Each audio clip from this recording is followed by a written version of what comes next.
I want to see a little bit more. Yeah, Just, I know what you I mean. think, I think closing time still beats that for one particular reason, and it is the gosh darn beauty of the green trench coat. It was just beautiful to see. It was gorgeous. It was a beautiful moment when he comes out with the Stetson and he says, Mm. I was the doctor and you was most certainly welcome." I loved it. Absolutely beautiful. Yeah, I do love some of Matt Smith's more He 11th was Doctor the outfit. space cowboy. He was the space cowboy. Yeah. So we're on to series 7. Seven. Yeah. No, this is going to be a hard one. This is going to this are we counting like series what series seven all in one whole collective? Um, Or are we splitting it into parts one and two? I'll show. What do you think we should do? I'd say keep it all as one. Yeah, Yeah, easier that way. I'd say that would be cool. Uh, Um, oh, there's some good ones, there are some very good ones in this one, and this is going to be tricky. Going to be tricky. but I have chosen for my favourite. Your favorite, My favourite. The Angels Take Manhattan. No, Oh, um, The Rings of Akaten. yes, There you go. Oh, there we go. Oh, there we go. yeah, Rings of Akaten is just predominantly wonderful. gorgeous. I, Absolutely. Up there in my top three, I'd say, along with Go on the Fireplace. I just loved it. I loved the music in it. I just loved the whole set of it. I just loved it, and the scenery was actually really good. Um, yeah, I remember when that was out, or even now, I just play that song. Um, and it's just beautiful. Um, yeah, one of the best episodes of the series. Um, but there's so many other good ones. Couldn't agree What, more. what about you? I've got mine. Yeah, Yeah. I guess it's not Ring Jack to 10. It Angels Take My Hand. Is all that over? Right. I'll give you a hint. I'll give you a hint. Okay. Now, I've always thought, as a performer, because my dream role is the Doctor. I've always wanted to play the Doctor at some point in my life, and I've always envisaged if I was offered the opportunity to play the character, and if I sat down with the showrunner, whoever it is, I would simply say to them, "I will be the spooky dooky Doctor." That's the Doctor I want to be. I want to be the one that's dealing with the tricksters and the devils. That's I would happily have a whole season which is dedicated to the goth chic element of Doctor Who, Yeah. and the supernatural one, or so to speak. So that gives you a bit of a hint there. That gives you Oh, the Crimson Horror. no, Hyde. yes. I absolutely adore Hyde, and there's a reason because I think it's connected to another episode. Okay. Is that really have you ever heard this before? Go on. So I believe that Hyde and Listen are actually secret two-parters. Okay. And I think that what we have in Hyde and Listen are the same creatures. And it sounds barbaric because obviously in Listen we hear that these creatures will never ever show themselves to anyone unless it's the end of the universe, right? They'll never Yeah. show they'll be the perfect defense, no, perfect hiding system. They've been evolutionary grown to do so, right? Unless there's one man left standing, right?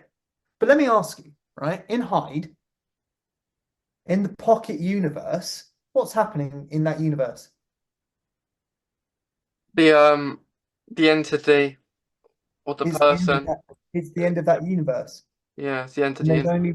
there's one person, there's two people, Hiller Takorian and the Doctor, right? But he's there, he's offering help. And this thing, you would any life form would be an idiot to refuse that. And we know that this creature was thrown across to another, didn't want to be there. It was a mistake, right? So if this creature was so perfect at hiding itself away, and it is throughout the whole of Hyde, it does really well. Yeah.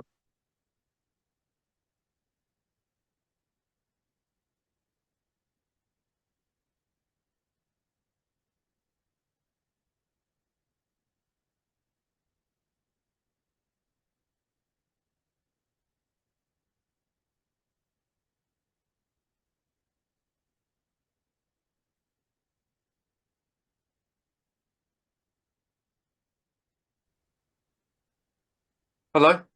Hello? Yeah. That What that that's my internet. That happens happened? sometimes.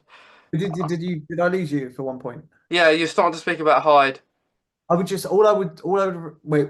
Did you hear the whole theory? Not all of it. Okay, I'll keep it short and sweet. Right. So I believe that I believe that Hyde and Listen are two parters, but separately connected. Because if you watch Hyde, obviously the doctor in Listen, the doctor says these things would only ever show themselves if there was one person left standing in the universe, one person. And then obviously in Hyde, in the pocket universe, that universe is crumbling, Yeah. right? And this creature knows that its partner, whatever it is, right, is trying to sort out, it's trying to call its way across back to the universe. So if the creature that was so perfect at hiding needed a reason to jump across this universe, I think that would almost be quite an appropriate. I would just say if you watch Hide and then Listen back to back, I think you'll see a lot of similarities in actually how these creatures work, almost appearance in some way. Like I know the thing on the bed could have either been a friend, might have been one of these creatures, we don't know. But I think there's a lot of similarities to these episodes than Yeah. Tom. It's a, I'd recommend you do it. it's good, yeah. I'll have to rewatch them. Ah, I loved Hyde. that is Um, that is a good one. it's a Yes. really good one. Yeah, it's brilliant. So the worst episodes, I think, aren't we? Worst, yes. But worst in all of season 7. Oh, I think I know mine. I'm. Can I have a guess? Yeah. Is it a town called Mercy? No. No. Is it the Power of Three? Yeah. Yeah, I agree. I think the Power of Three is the weakest. Yeah. Yeah. Yeah. It just was. It was good to see Kate. I think wasn't that the first time we saw? Oh yeah, it was a wonder. Yeah, it was the first time we meet Kate Lethbridge Stewart, but I think it just after hearing, obviously, I can't remember the actor's name who played, obviously, oh, what's the speech, the tally of, I can't even remember the creature. I'm so tired now. What was the creature's name in that? I don't know if that was. I can't remember actually. No, he does say what the tally. We didn't remember that much. We don't remember. He's like the tally. Um, but apparently the actor he didn't get along with the actual with the, he started doing his own thing apparently, and he didn't respect any of the other actors on set. But we're not going to get lost in that. Okay. Right. So we move on to series 8. Peter Capaldi's run.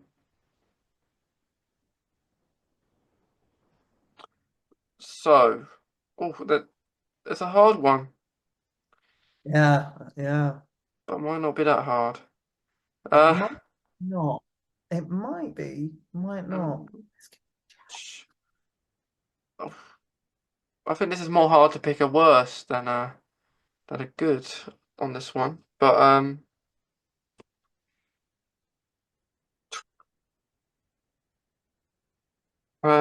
okay, I have chosen mine. And so have I. Can I guess yours? Yeah, So I think your favorite episode out of season 8 is it Flatline? no, Time Heist. it's close, but it's not. It's not the caretaker, is it? Yeah, It's the caretaker. yeah, it is the No. caretaker. Yeah, Gorgeous episode, the caretaker. It was gorgeous yeah, episode. A lot of people don't like it, but I yeah. like it. At The fun. first, I maybe didn't, but I just It's actually quite funny. Mm. It's a good one. Um, and Time Heist is very close with it. What about you? Well, do you want to have a guess? Okay. Is Hmm. it Death in Heaven? No. Is it?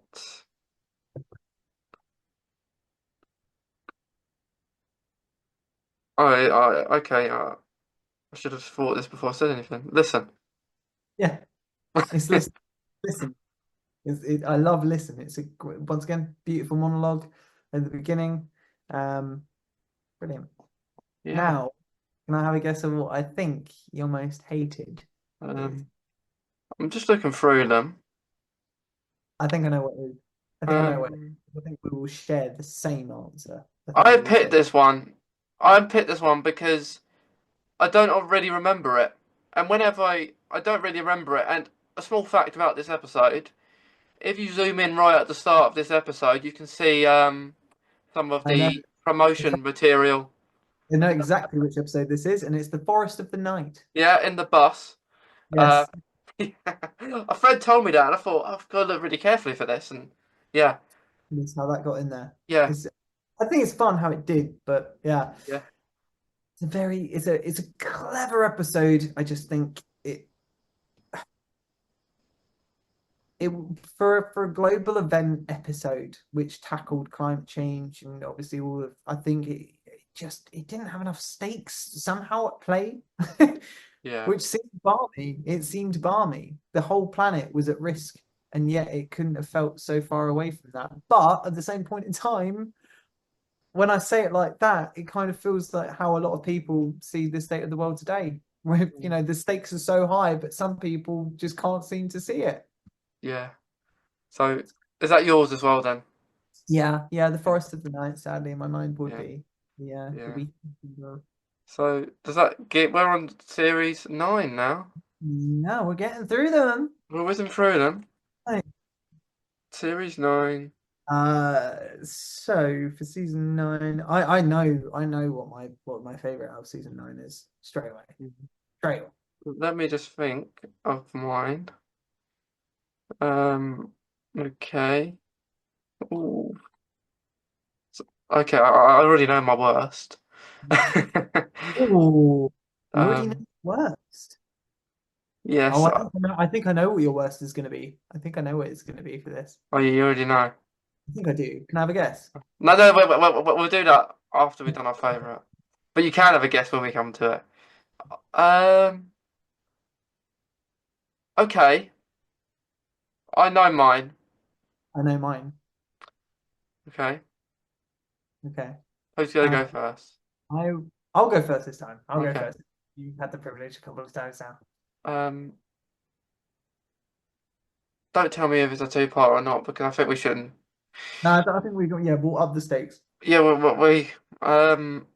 so this is your favourite. I'm gonna go in the same length that we have been. You like these kind of episodes that a bit like Listen, a bit like that. So Sleep No More.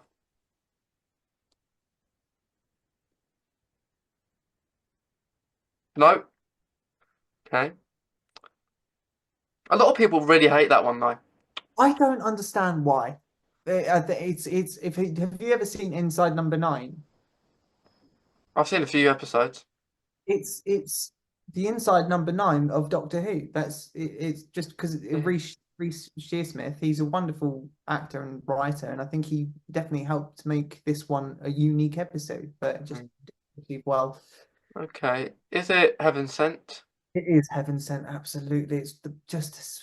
Oh, oh. If you need to ever show an episode to someone and go, "This is Doctor Who," heaven sent, Yeah. heaven. Okay. So much so, actually, I think you'll appreciate this, right? That I've got a few tattoos in my life, okay, but one that I love very much to me is this one, right? I don't know if you can see that, but Yeah. this is in old High Gallifreyan. Okay. It says heaven sent. Well, does it? Yeah, and it was done by my brother because I've got Heaven Sent and then he has Hellbent written on him. Um, And it's obviously it was just those two chapters really in our family, our family was going through divorce at that point in time, and I think that episode really binded me and my brother together, and oh, it really helped. Um, so yeah, yeah, I love Hellbent and Heaven Sent. that's lovely. Mm. It's lovely. The worst. Oh, I know. I need to get yours. I need to get Yeah. yours. I there is before we go on that, the location of Heaven Sent is sealed off where it is, because no one goes there. I didn't do it because I'm not as invested in that episode as a lot of people. Yeah. I don't hate the two-parter, but the reason why I don't like it as much as maybe my favourite is because, like I said before, I like action, and for me, I don't like episodes where they just go in circles for the whole entire time. When in an episode where you can just get it done, that's what Doctor Who does. But I appreciate it and the reasoning for it. But for me, it was quite like the Christmas episode with Jodie, or the New Year's episode, with the Daleks, the time loop. Do you know what? Yeah, do you know, I've never made that correlation before. I've never Yeah, seen that in that way, and I think it's the Groundhog Day effect. yeah, I think I think it was a lot more well executed yeah. compared to It is obviously. better. It's a better episode, but it But the just Dalek, didn't. don't get me wrong, it was that Dalek, resolution of the Daleks. That one's resolution, isn't it? Yeah, it's resolution. Um, I think it was still very effective, and Dan in that episode as well. We'll get to them Yeah, once. we will get once to that one. We'll have we'll to. get to Dan, who likes Yeah, soup. yeah. We'll have um, to. We'll do our Christmas episodes, our festive episodes at the end when we can pick our favourite and at least that right at the end. Um, so mine. Are you gonna guess mine? yeah, yeah. I wanna say I think it's got to be the girl who lived. No. Oh, is it Under the Lake? Yeah. You didn't like that one. No, that's my favourite. Oh, sorry, I thought we was on the worst ones now. I thought No, we haven't done mine yet, have we? okay, okay, yeah.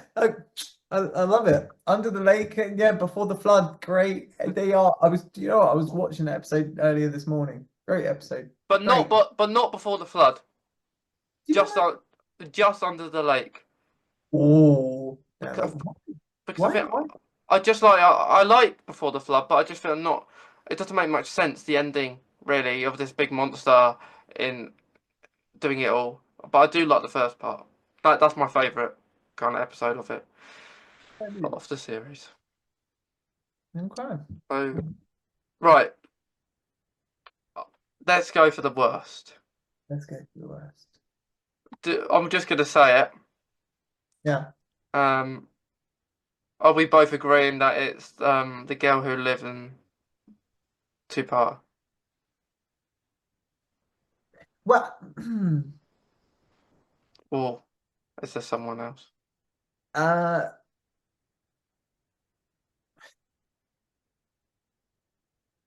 see, right. I'm gonna agree with you, but I'm not gonna agree with you. Okay, because I think the first chapter with the Shielder, so the girl who died, I really, really liked that. What Yeah, they was go for. I think it could have been pushed a bit more with the Maya. I think, a bit more combat would have been a pretty. I think if it was just focusing, I just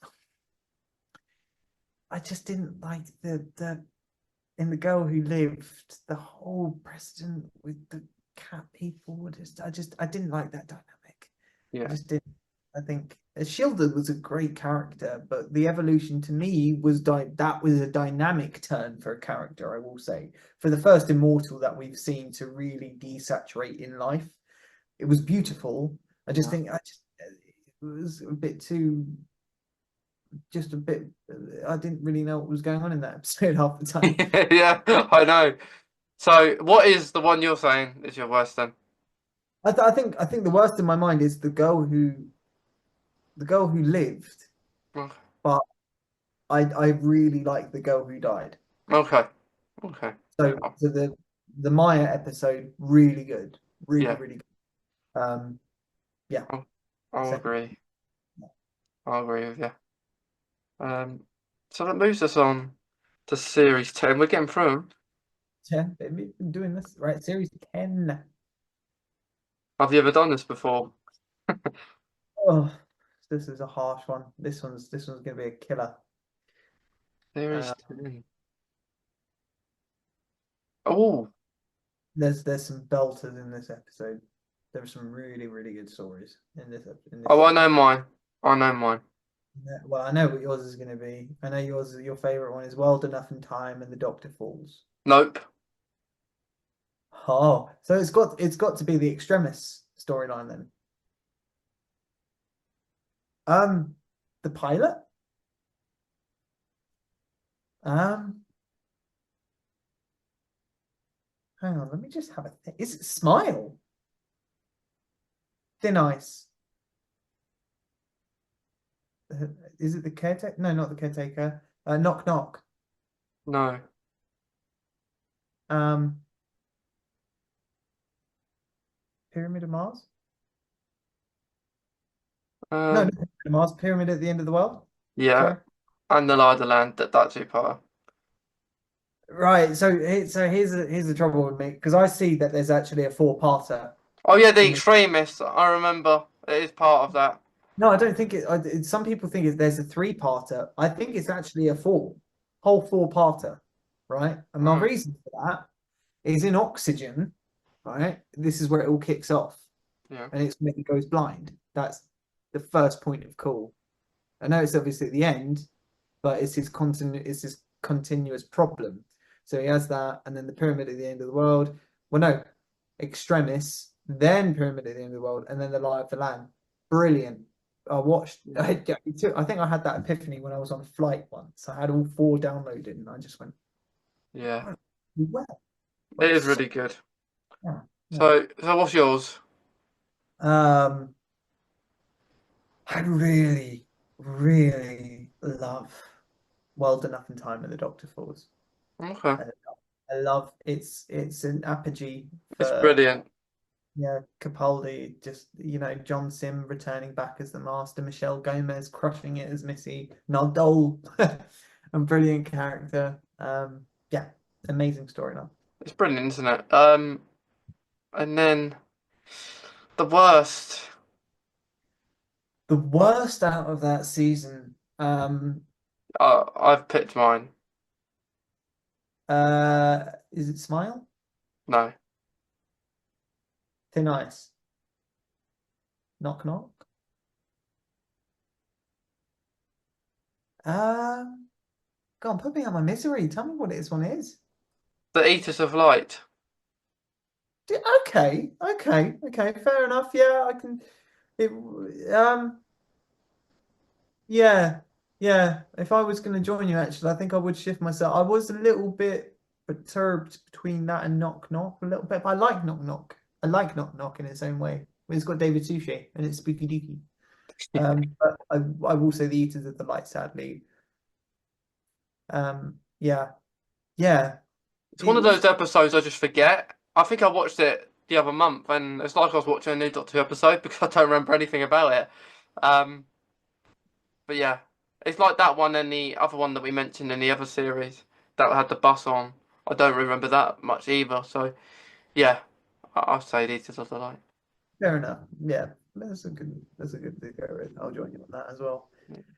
So now we're on season 11. Season 11. We're on Jodie's run now, and I know mine straight away for this. Straight away. I think well, we're both in agreement then. I think we are. Rosa. Yeah. Rosa. Brilliant. Yeah, brilliant one. Yeah. Really, Um, yeah. Really. Um, uh, yeah. It was a clever, clever construct, that one. Yeah, and then the worst. Oh, I know. You know yours. Yeah, the Battle of Rand's Court of Kalos. Yeah, I agree. It just Like, it doesn't make no sense why they'd bring that villain back at all. that should have just been episode two. Yeah, Should have been episode two. I think Chris Chibnall was just lost. I think he was a little bit there. I think he was finding his feet. I think he was finding his feet. He certainly pulled a lot more traction afterwards. But Yeah, Battle of Rand's Court of Kalos is just no, no, no, no. yeah. But I did really enjoy it. Um, like I no, like the monster. I did meet him, the actual actor, I think last year. Yeah.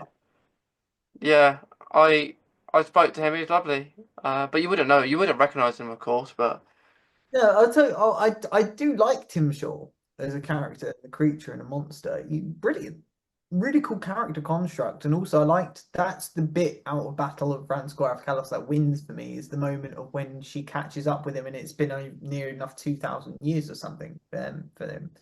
I like yeah, that. I like definitely. but So, series 12. now season 12. I know mine. I know mine. You know yours. Okay, let me guess. Yeah, Timeless Children. no. Ascension of the Cybermen.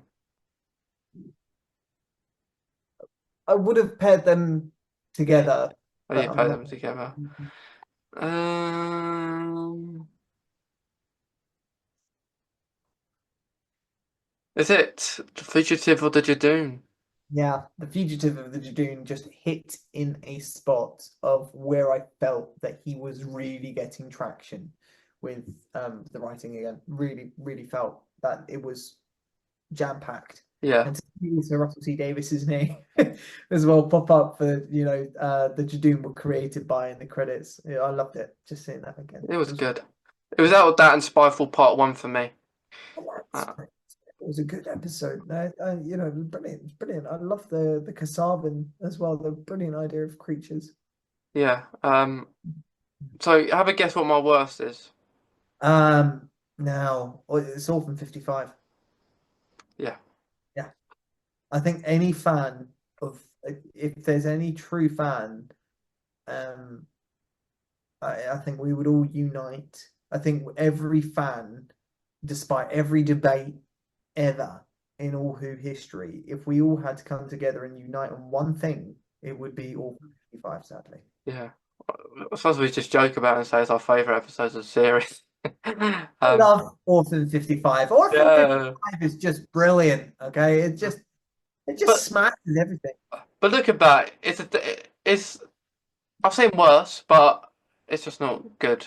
Yeah, yeah. It was, I mean, do you know, like I always thought there's two episodes severely of Jodie's run that I can't watch. I can't. And it is Orphan 55. I just can't watch that one. Not because of the performance. I just think the story is a bit and also the Saranga conundrum as well. I Yeah, just I think the mighty Pating is a really clever creature, um, but poorly utilized. I think he had the makings of something incredibly scary being, and I see that he obviously did the influx difference to Alien, the movie, something in a vacuum compact shuttle that eats through the actual container itself. Clever, really yeah, clever.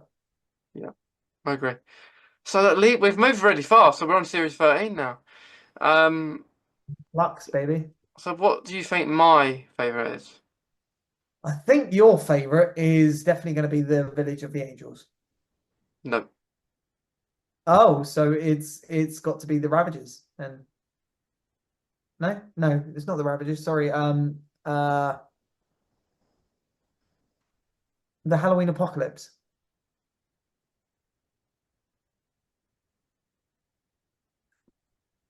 put me out of my misery. Which chapter is it? Oh, War of the Sontarans. War of Yeah, the Sontarans yeah, is it what. is. Yeah, Yeah, yeah. yeah. Um, It was out of that and the Village of the Angels. yeah, But yeah. the reason it wasn't the Village of the Angels, I just didn't like when the Doctor turned into one. I think that kind of ruined the kind of way of the Angels. But I loved the Wars and Tyrants. I did like it. So them two definitely top two. I will agree. I'm gonna take Village of the Angels. I will say War of the Sontarans, brilliant episode, brilliant, absolute masterpiece as well. And the fact that they didn't use Florence Nightingale and they used Mary Sequel as well That was brilliant. was right. It was right. Um, But I will say Village of the Angels for me won. I will agree with you.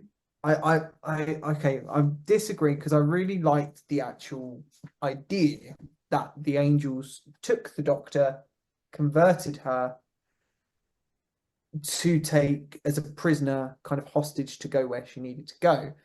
But I didn't like the fact that in Survivors of the Flux, we saw the place. hmm, I didn't like that. I liked that the doctor got converted, and that was terrifying. I saw that and I was like, oh my God. I was like, this is this. I was like, this. The moment when in the next time trailer came round and I saw the doctor and loads of other angels like that, I was like, "Oh, no, we don't get what what we were saying earlier. yeah, Don't feel too much of the great enigma of the angels. I think, having the doctor converse with them probably more than any other time in yeah, any episode was this one as well. You're pushing it a bit too far there. for sure. I think we got a healthy dose of the Angels that episode, almost a Yeah, bit too much there. yeah. So we're going to the worst one of this one.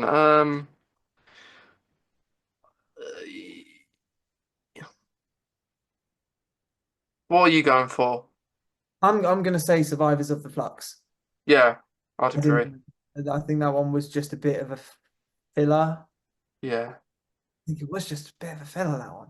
I feel if we had the other chapters, I don't think it would. yeah, I agree. But I think it was just a bit of a dampener. Yeah, Just agreed. yeah. So we What about you? move on to present day now. We do. We do indeed. Yeah. This is where it gets interesting. So, out of season one, 2024, or are we doing the Century specials? Do you want to? We'll save them for the specials as well, maybe. Yeah, Yeah, yeah. we'll do season one and then we'll do specials. Um, do we want to go through every episode, or do we just want to go through our favourite to least? We'll go through it. I don't mind. I'll go through every episode with you. Okay, we'll go through them, and then afterwards we'll. Yeah, What I did with my last Doctor Who guest is what we did was we ranked them yeah, for personal preference, what our favourite was in order to least a favourite, and then we'll know what our least a favourite is. yeah. Okay, I can. I like this. I like Uh, this. um, I didn't want to do that for every single one because we wouldn't remember, and there's too many in some of the others, but it's got a reasonable length. So, shall I start on this one? What my thoughts are, then you can do your thoughts, and then you can start on the Devil's Court. Yeah, yeah. Of course, go for it. Um, so Space Babies. My thought on Space Babies. A lot of people don't like this episode actually. Um, to me, I didn't like it at the start when I first watched it, but then when I watched it again, I had more love for it than the first time I did. I I feel like it's an episode. It's a strange way to start off a series, I'd Mm. say, because they wanted to start afresh for a new audience, didn't they? That was the whole reason for starting again. Um, it was very confusing for Ruby at the start of the episode when the Doctor was babbling on about, like the Rani and stuff like that. Especially for new viewers, that's going to be complicated. So I feel like it was a bit much to go in for that. But the reason I really liked it, or I liked it more than maybe other people did, was because I liked when Ruby got a TARDIS key. That was the best scene of the episode for me. and one of the best scenes of the series. I just love it. Um, Whenever I picture the 15th Doctor, I just picture him saying that. Mm. Um, Although some of it, like you could moan about the baby CGI wasn't great, and you could moan about some of the other elements, but it was an okay episode. But I wouldn't put that as an episode to start off the series. But it's not the worst one in my ranking. At least it wouldn't go bottom. What do you think? There's a lot of qualities about Space Babies, which I mean, like, I mean, if we were comparing, I mean, if you took uh the church on Ruby Road, Yeah, you compared that to Rose. So if you start the church on Ruby Road as first and then Rose is first, right? That's when they're starting to get to know each other a bit, right. the companion and the doctor wise. So if we're now seeing that Space Babies is kind of two in this kind of order flow, right? I can see why a lot of people felt it was a bit weird because I mean, Yeah, like when you have the end of the world, which is the kind of where the story kind of kickstarts now, after Rose, when we've had the first kind of getting to know each other. It's all about death. It's all about death. The end of the world, he drops her in it and he says, "Welcome to the end of the world."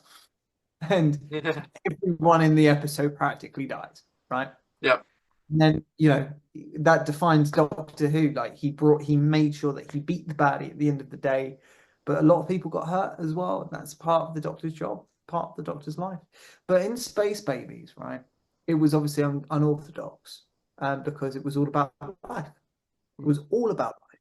A space station in the middle of nowhere, piloted by children who were being looked after by an AI program. Brilliant. I think it was clever.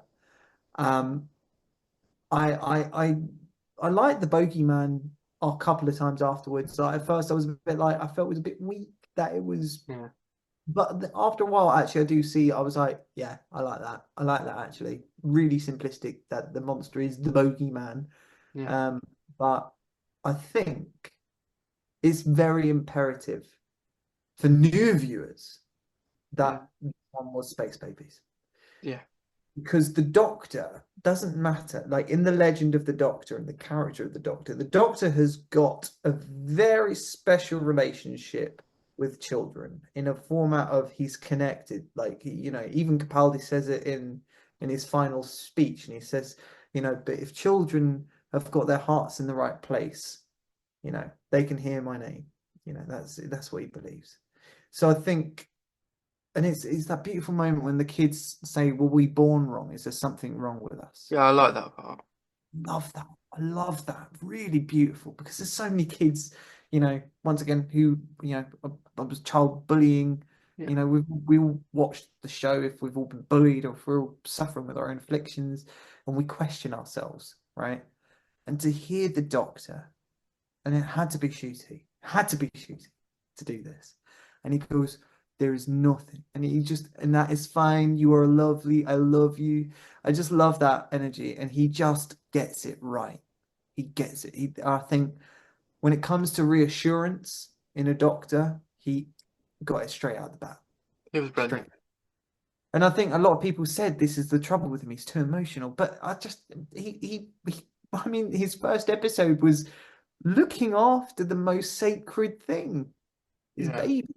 It's got to be done with delicacy. It's not going to be blowing up stuff and explosions and Daleks. It's got good. to be something appropriate. And I like Space Babies. I really like Space Babies. Yeah. So, what did you think of the Devil's Cord? Oh, the Devil's Cord was experimental but traditional as well at the same time. And I think it was really clever because obviously we saw the return of, it really reminded me the beginning, the intro of, it gave me the vibes of like school reunion or like, Yeah, it had that mystery at the beginning, with the maestro first showing up. And Jinx Monsoon, I never really knew much about Jinx before the show. I knew that Jinx was, she's huge on in the West End out in America. Um, and I really want to actually see a lot more now after that as well. But I Yeah. think, do you know what? I really like the Maestro, brilliant, brilliant deity of an enemy to have. I think the Doctor and Ruby, their relationship in it was wonderful, wonderful. Murray Gold making a small cameo was brilliant. Um, my only negative of that episode, I will say, not the actors here, but the Beatles, right? Obviously, the episode's revolving around the Beatles, and they're barely in it. Mm. But I understand, obviously, it's the interference of the maestro which affects coming around to the Beatles, but just have a bit more from the Beatles potentially, would have been a Yeah. bit nice. I know what you mean. I feel Yeah, like the episode was better than Space Babies, but there were certain aspects in it that wasn't the best. I mean, it was more of a musical episode. I did like elements of that. Although the ending it was good, but the relevance of the story, it didn't have much in it unless you're just saying it's the name of the actual actor who plays Susan Twist. That is yeah, her name. So unless they're just referencing to that, but that's not even part. They don't use her actual name in real life, so it's a bit yeah, tricky. There were certain elements, like. I don't know if you would see this. A friend pointed this out to me, but you know when they're dancing to that song at the end, you've yeah. got people with wheelchairs just not moving, just sitting there. It's like they're not getting involved. So if I was to be picky, I would pick that out. Like it's almost like they're not. It's almost like they're not being a part of it. They're not dancing. They're just sitting there, really at the edge of the screen as well. So, um, Do you think there might be a kind of a bit of a truth there potentially? don't know. I think because obviously I think Doctor Who has always been Yeah. very kind of respectful when it comes to this sort of topic. Mm. When it comes to make spreading awareness and educating and inspiring. There must be some. That's an interesting point. I might have to go back and watch that now. Yeah. I have to go and have Um, a look. I So don't see what. I did even spot it. So a friend pointed it out to me. Yeah. Um, There's any. I don't think there would be any malice format in that. I don't think but there would be. they got quite offended because they have a wheelchair as well. Yeah. Um, which is understandable. Um, like able-bodied people may not really notice it or have that much consideration into it because they don't need to. But just looking at it, they are just a few people in wheelchairs just sitting there, not really getting involved. But I don't think they mean anything by it. Maybe, but you just don't know. Um, You don't know. It would. Do you mean there's always a twist? There's yeah, always a yeah, twist. yeah, I yeah, never noticed that. yeah. If you watch it back, it's in the room, where Shooty and the Doctor were dancing in at the start, Hmm. where they're all there, and then they go back to it a bit. I think a bit after that other singer starts to sing. Um, forgot her name, um, but yeah, that's the only thing, and it's an episode I wouldn't thought would be episode two. I would say. Yeah, I kind of thought Devil's Cord would be an appropriate place potentially actually for a first episode. I kind of thought I would have seen it actually as a first time, either first or midway or a mid seasoner. I was actually thinking like where Utopia would be placed because in that episode there was talks around Ruby's birth, like you can't be here, so it's link. It was a lot of it was linking to the finale really. So Yeah, it's a I good point. I would place it maybe where Rogue was. Like the Um, prequel. yeah, Yeah. just before the finale. And Space Babies I would say would be maybe second or third episode. Mm. Um. But yeah, that's okay. But boom, Boom. boom was wonderful. I'm just gonna say, right? 10 out of 10. That is all I will say. That is all I will say about the episode. I don't need to say anything else about this episode apart from one thing, right? And this actually tells you how much I love this episode, right?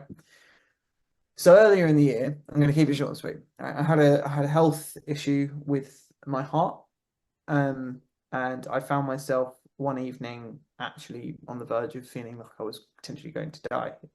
It was very sad and very serious. Um, and I started, my head was filling with pressure in this one moment. I actually felt like, this was potentially going to be lights out. It was terrifying. Um, and when I got in the fetal position, I got in the fetal position on my bed. I was petrified. I was in pain. I was cold. I was panting. And I started feeling this sense of I needed to gravitate to something that I loved. Instantaneous, predominant, instinctual. It was like second nature to me, right? And the only thing that I had in my mind to calm me down, right, was this. I went down to the beach, and there she stood, dark and tall at the edge of the wood. The sky's too big, I cried, and she replied, young man, don't you know there's more to life than the stars, the moon, and the president's wife? It calmed me down straight away. I know that I still needed to go to the hospital, but having something like that, just that beautiful fantasy from Stephen Moffat, um, if I could ever just say thank you to Stephen Moffat, I would. I would. Yeah, thank you for sharing because it must have been hard at that moment, but it's good that someone a speech like that helped you. It So did. no, It did heavily. I will love Boom as an episode for forevermore in my life. Really, really do. It's one of those episodes that, as we said at the beginning, if you're going through a hard period in life, it will help you. And Boom definitely did. it was great. Mm. It was the What were your thoughts? best episode series at that point for me. The only criticism about the episode I would say, the episode I would have loved to see more of the planet because it looked like the set was so big, and that's the only thing I would say. When Ruby went off, she could have gone off to see the other people at their base. It would have been nice for Ruby to do that, but I still liked it for what it was. It was funny because I already watched it. I watched it when it came out at midnight, then I watched it again. But when I watch it again, it's with friends and family, and then I say, I was just going to be standing there for the whole time. I think it's like it looked good. It looked good. Like they say, it looks good. Oh, this could be a good episode. Yeah, he's not going to do anything. Well, he is going to do things, but he's not because he just stand there. But it's good. It's good. It's very, they know how to, they knew what they was doing in that one. Yeah. They did. So 73 yeah, points. 73 yards. 73 yards. I did go to. I did go to the pub. I went to the field where it was set. I did appreciate this episode quite a lot. I know people don't like it for reasons that they state that how can the woman be Ruby? Why does the woman make all these things? Um, I understand it, and it is a very confusing episode. Um, it is mentioned in the finale, really. It's really weird how it is mentioned, and how the Doctor knows this Roger A.P. William. Um, but for me, I did like it because it was a different episode than what we're used to. I like the spooky element. I like that because we don't get that a lot anymore. Really, I do enjoy those type of episodes. The only thing I didn't really like the joke in the pub. I thought that was a bit harsh on Ruby, but I did like the banter and I did like the pub actually. It's a very good pub. Um, which I actually do have an episode actually coming out Halloween. This episode will obviously be after Halloween when it comes out, but the episode is with one of the people at the pub, and they talked and it goes through a slideshow of different pictures that they took when they were filming the episode at the pub in Doctor Who, which was actually really cool. Having pictures with Millie Gibson, um, yeah, just seeing it all all closed off and everything. And they loved it. Mm. Um, but yeah, it was one of the episodes. A lot of people, when it came out, they would say it's the worst episode ever. But Russell says it's the best thing he's ever written. Sometimes I think he fibs to get people to watch. But for me, It's not as good as Boom, but it is higher in my ranking list than Lower.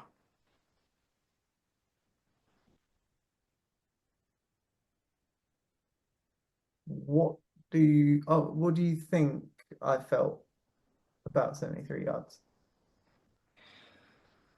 I don't know.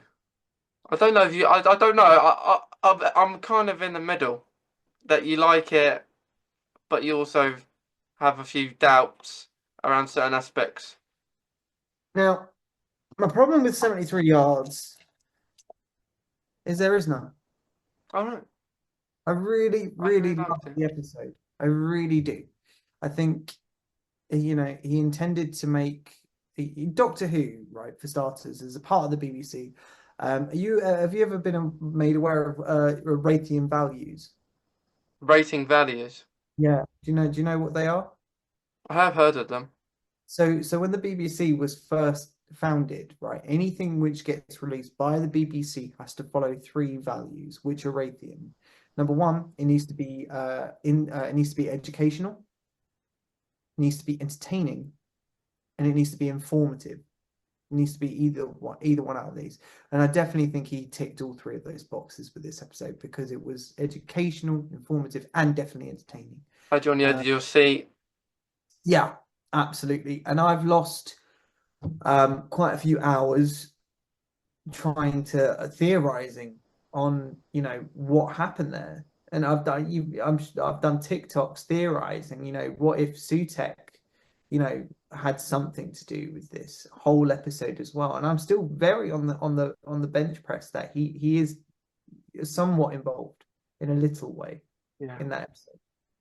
definitely. Tiny. Um, but yeah, I genuinely think it was I will say I think I Russell says it's one of his best things he's ever written. I don't doubt him for a second Mm. because he predicted also a political venture which happened very close to home. He called it. He's been very good at calling political issues recently before Yeah. they I think looking at it, I think people see his best episode that he's written, the way he says it in a different context. People think of it as the best episode. He does. I don't think he means. Maybe he's worded it wrong himself. I don't think it means it's his best episode. He's written in a way that people was like, oh, it's better than Journey's End, oh, it's better than all these bangers. I think what he means is the context of the writing and the complication of the writing that he's made it yeah. for the viewer. So I think looking back when I first watched it, I thought he said that. Oh, I don't think it is, but in the sense that he's saying to make your brain think. That is the best episode he's written in that kind of context because it is. The first 20 minutes of it is so Woman in Black coded. Like Yeah. it's got that proper horror energy, Well, you think it's going to be. it follows kind of energy as well. Yeah, it changes but it's such a fresh story. It changes constantly. It Yeah, yeah, changes constantly throughout. yeah. Okay. It just has nothing to do with politics apart from being mentioned of Roger Ap William. And it's all in Wales, and then she goes back to London, and it's following her constantly. But terrifying idea, brilliant. I do And I think the addition of Roger was very. That's the only confusing thing I find about it. I understand he's there, but and he's mentioned in the finale as well, so it makes me wonder: is he gonna have more of a role in the next series, or is he gonna return? well, he's coming back. We know that Mm, he's definitely making a return in yeah, some way, has to. shape, or form. It has to. You He's can't just leave him there. absolutely Not not when the Roger Ap. doctor keeps mentioning him and mentioning him in the finale. How do you know him? So I think 73 yards events have to. You can't just leave it like that. I think there has to be some sort of conclusion of who, especially who Roger is. I'd also like to see because I saw someone also make a linkage back to before the flood as well, saying that Roger Ap William could potentially be the Minister of War. Yeah, I think that would be absolutely appropriate. I mean, before the flood is set in the future, about a few years, over yeah, 10 years in the future. Obviously, Roger Ap William was around in 2030s, 2040s, so it makes sense. would Makes make perfect sense. perfect sense. Yeah. Yeah. And then we move Totally. on to then we move on to episode 5. What do you think I think of this episode? Oh, uh, mm, I, I think it's a negative. I think it might be a negative for you. Yeah, it is a. I don't think you liked it. Why? Why? When I went into the series, this was the Yeah. one I was most excited about because I saw like the film and you saw the slug. It looks really interesting. You saw the promotion, even like they're all in their bubbles. It looks really good. But when I Mm, saw it, I was quite disappointed. Um, because we mentioned the political side of it, which I think is good. It's good in a way. In a mm, way, in a certain way, it's good they've done that. But when I watch Doctor Who, I think of adventure. In that episode, like I've said before, I've said in previous things where we said our favourites, and that, I've said adventure for me. And this I didn't experience any adventure in my personal journey in this episode. I just, I just, it confused me at times where Lindy could not walk and then 5 seconds later she could, even though that they've probably fast forwarded that for a fair few hours ahead. Um, and I don't think it's anything to do with the Doctor not being there. I think the actress of Lindy's good. It's a good actress. She's in a film called, I think, a Formula One series next year. But I didn't like it because I didn't like it because I don't know. It's just one of those Doctor Light episodes that didn't work for me. And the only thing that saved it for me was the ending. The ending was extraordinary. Probably one mm. of the best work shoot he's done, especially his first of the series, which was so surprising. It was perfect, and for me, the only good part of the entire episode. Everything else before prior to that wasn't good, and it wasn't as good. And I because the whole thing was supposed to be about racism, Mm. and I don't know, I didn't see it before. When I watched the after show, like Unleashed, they say the whole thing's about racism story that Lindy's being racist to everyone and all the other people were racists in the whole entire dome. And I thought it's not obvious. It's understandable when you can see it, but you know right at the start when Yeah. Lindy doesn't want to talk to the Doctor. I'm just thinking, oh, he don't want to talk to him, and he just wants to talk to Ruby. I didn't get that aspect of it, and That's I've a bad thing. It's a very good thing. yeah. It's a very, and this is, and I completely see where you're going with this, right? Okay, because some people might feel like that's a bad thing that they didn't see it, but sometimes, right, you can either be one end of the scale or the other.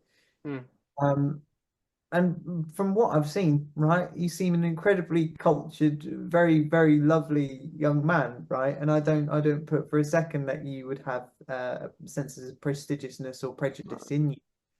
And I feel like for anyone who potentially does have those tendencies, I know this is why I really did like Dot and Bubble as an episode, is because it's one of the episodes, and you've just pointed out the reason why, is because the writer has successfully installed something in Doctor Who, right, that we always wanted to be a living thing, right? yeah, yeah, And that's a perception filter. He actually coded the episode with a living perception filter. And when I started watching the episode, I did notice there was some kind of issues. I was like, well, hang on, wait. I was like, she seems very dismissive of him, and she's fine with Millie. What's going on? Why is this? I thought, to be honest with you, I thought it was actually going to be a bit more on kind of like a open sexuality piece to begin with at first. I yeah. thought it was going to be a bit more like that, but when it came to apparentness, I was like, I see. I see. Very, very clever. Very well done as well, because I think, you know, I don't think everyone has a right to choose the way they are in this world. No. I think, however, when it comes to accepting people as they are, it's one of the first bread and butter things that we need to do.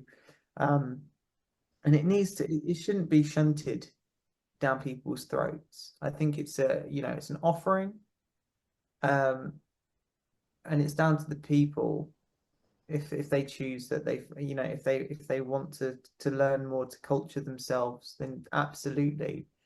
Um, and I think if a lot of people didn't like this episode, they have their complete reasons to state why. Yeah, Because a lot of people are saying that it's, they don't want Doctor Who to reflect too much of their own world a lot nowadays. Um, but I would just say, for the fact that Russell T Davis, and it could be about something completely different for all we're talking about now. mm, It could be about sexism. It could be about, fascism. It could be about anything, right? But the fact mm, is that this man has actually encoded a living story with a perception filter that worked on near enough every single person who watched it. I think is absolutely breathtaking. I think, yeah, when it gets pointed out, wow, yeah, wow, yeah. You could say that is a good thing because they're doing what is supposed to do in the yeah, episode. Not that people are ignorant, but it's like saying it's not just talking about racism. You could say about anything, any hidden, let's say any hidden thing. mm, Um, well, I know that quite well. So it's good. He's done it that way. made a living subtext. Yeah. It was Well, beautifully. it was, but in the eyes of my eyes, when I watched an episode, like I said before, about the adventure, and that's why I didn't like it as much. It's not because of the what was happening. I just thought it didn't feel like Doctor Who to me when I watched I, it. It didn't feel like an episode of Doctor Who I was watching. Like you said before about a past episode of the series, you thought it was more like a spin-off, and it felt the same in this episode a little bit. It felt like this is part of a spin-off of Doctor Who or something. mm, Um, and yeah, and yeah, I think the ending was perfect, lovely, but just different parts in the episode I didn't like. But the message is all very well done. Um, mm. but it's I just do agree. I do think that the actual adventure could have had a bit more, like, to have a couple of bits that are in the eyes of maybe the Doctor and Ruby would have been quite an effective one. Would have yeah, been just to have a couple of little bits of just of them maybe in the room trying to figure out what's going on. yeah. I would have liked that. That like they did really well with the Black Mirror kind of vibe, but there was also one big bubble. What they could have done, like you said, if they could have all been in their rooms like they do on Black Mirror. Like they all had that they're in their room. That's what I thought it was going to be when I heard it was a Black Mirror. That's why it was the most excited I was for an episode because I thought, oh look, you've got this person in a room. It's called Dot and Bubble, so you got this other person in this room with their Mm. dot, and yeah, but it wasn't. I don't know. It's just probably the least episode I liked the most. Not because of the, like we said, of certain things, what they implemented in it, just for the adventure, nothing more. Yeah. Um, So it's a completely noble answer, I think, in that one. Absolutely. yeah, Completely. Yeah. yeah. So is it Rogue after that, isn't it? Yes, I believe so. Yes. Yeah. Do you want to start on that one? I mm, Rogue is an interesting story. Okay. I think I love the Rogue as a character. Really, really love Jonathan Groff's performance in it. I love the play about whose spaceship's cooler. It's always good to have those little moments in Doctor Who. It's like, Yeah. I've got a space hopper and he's got a Ferrari kind of argument thing. Um, I really loved the scenery. The cinematography in this one was great. Proper running down corridors again at some moments. I loved Minnie Gibson with the whole kind of poker face fighting in. I love that. Just absolute iconic companion moment. Really, really sweet moment. Uh, the only thing that I didn't really see that was quite. I see that he was flattered by how cosplayers do the things that they do.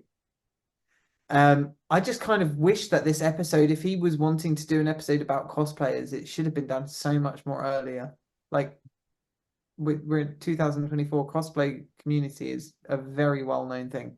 Yeah, I, I think it just lost, if Rogue, the actual whole episode came out in 2007, wow. Wow, that would have really changed things up again. Like, I would have been like, cosplay.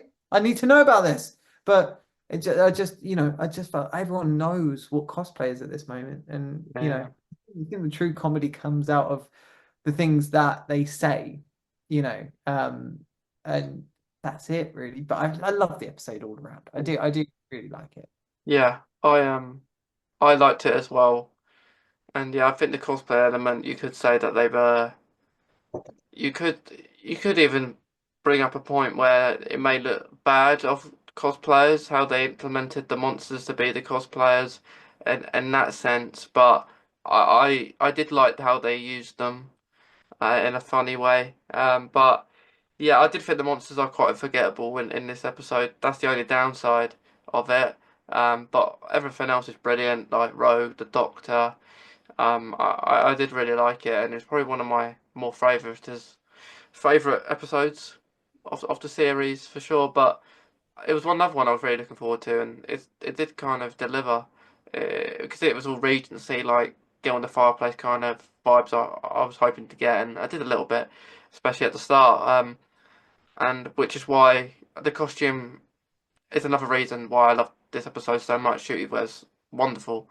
What a costume that is, and same for Ruby as well. Which is another reason why I will be getting that costume that 15's wearing now. It's the latest one, and hopefully it's ready by the end of this year. Oh, Um, because it's been in the works since just after the series finished. Um, wow. yeah. And I've got a lot of the costumes. Personally, I've got the Space Babies one. I've got the kilt from Christmas episode. I've got the one he wears straight away. I haven't got the Devil's Cord one. I'm wanting to get that at some point, but I've got a lot of them. A lot of the costumes. I haven't got a boom, but I've got something similar. But yeah, I really wanted that costume. Especially as I got the Sonic now and could do tip top with the music. No, You yeah, know, you're gonna have to. yeah, You're yeah, gonna have to do this, yeah. that. You know, I on the haven't done out. it yet. I haven't done it yet. I've been waiting. I want to do it when I get that costume because it's just You'll do me one up on that then. You'll do yeah, it. That, yeah, I did. yeah, Honestly, I would love to see if you've got the whole garbs and stuff on. Do it. Own it. Own it. yeah, That's it. yeah. And which is why, as I mentioned earlier, I want to go to the locations where that episode's aired next year in the costume. So I'm going to ask if I can go up to the balcony bit or just go different places. Um, so that's another reason why I would go back to Cardiff again. And Mm, especially, I love Cardiff Bay.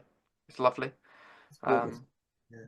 I love I love the little scenery at night as well. Because this year I actually took some time to experience it. Before I just went to locations, didn't have time. So this year I did. Um, I had a lot of time to do that. Well, not a lot of time, maybe 1 or 2 days.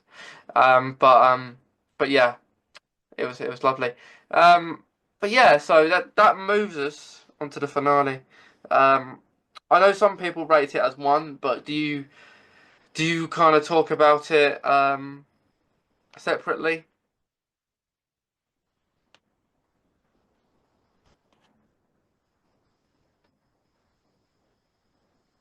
Hmm.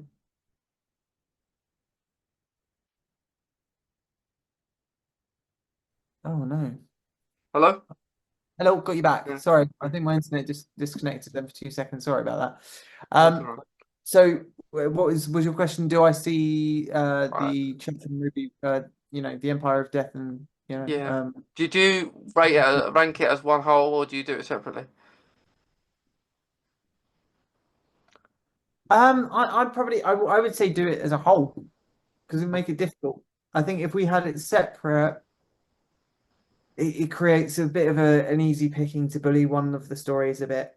Yeah. Um, and I, I've just got to say personally, I still, it's no Army of Ghosts and Doomsday. It's not any of that, right? Hmm. But it's not the worst, and No. it's not. Once again, there was one series finale on the list that we've been going through tonight, and I said the Battle of Ranskoor of Kalos. That is a reminder of, I think, the damage that can do to what a series finale means. A series finale means that it's kind of what this series represents and what it's about, problem wise for the Doctor. And I think personally, I really like the idea. I really, really like this um kind of anticlimax for the audience, as well as for the characters as well. But I've been saying it since it finished, and I will say it time and time again. I do not think the storyline is finished. I think that we will be revisiting the church on Ruby Road, and I think that there is a trickster still lying hidden in the detail somewhere. Yeah, he has to appear. I, I They've still have. mentioned them. They've already mentioned them, and he has to come in. I didn't like the It wasn't what I thought was going to happen. That's for sure. But Yeah, what same. I completely agree. Yeah. I didn't think what was going to happen. I felt it's too easy, and I feel like if it's too easy, you can't just stop there. I think a lot of things in this series has been too easy. Um, That I will agree with. I do completely agree. yeah. It, So it a was bit. like Sutek was defeated by a rope, which I actually, although a lot of people don't like it, I loved that scene where when they dragged him. I loved it as with the whistle as well. Um, but I do think that it was still too easy defeating in that way. Um, Loads of things like even Maestro, even the Toy Maker, even going back to the 60th anniversary specials, which will go on after we've done this. Um, but it's just too easy, and I know we didn't want to pick ones up, but the first part was lovely. Legend of Ruby Sunday was brilliant. One of the first times I felt we're back in series four or something like that. The suspense. The only thing I say about the episode, there was in unit for a lot of it.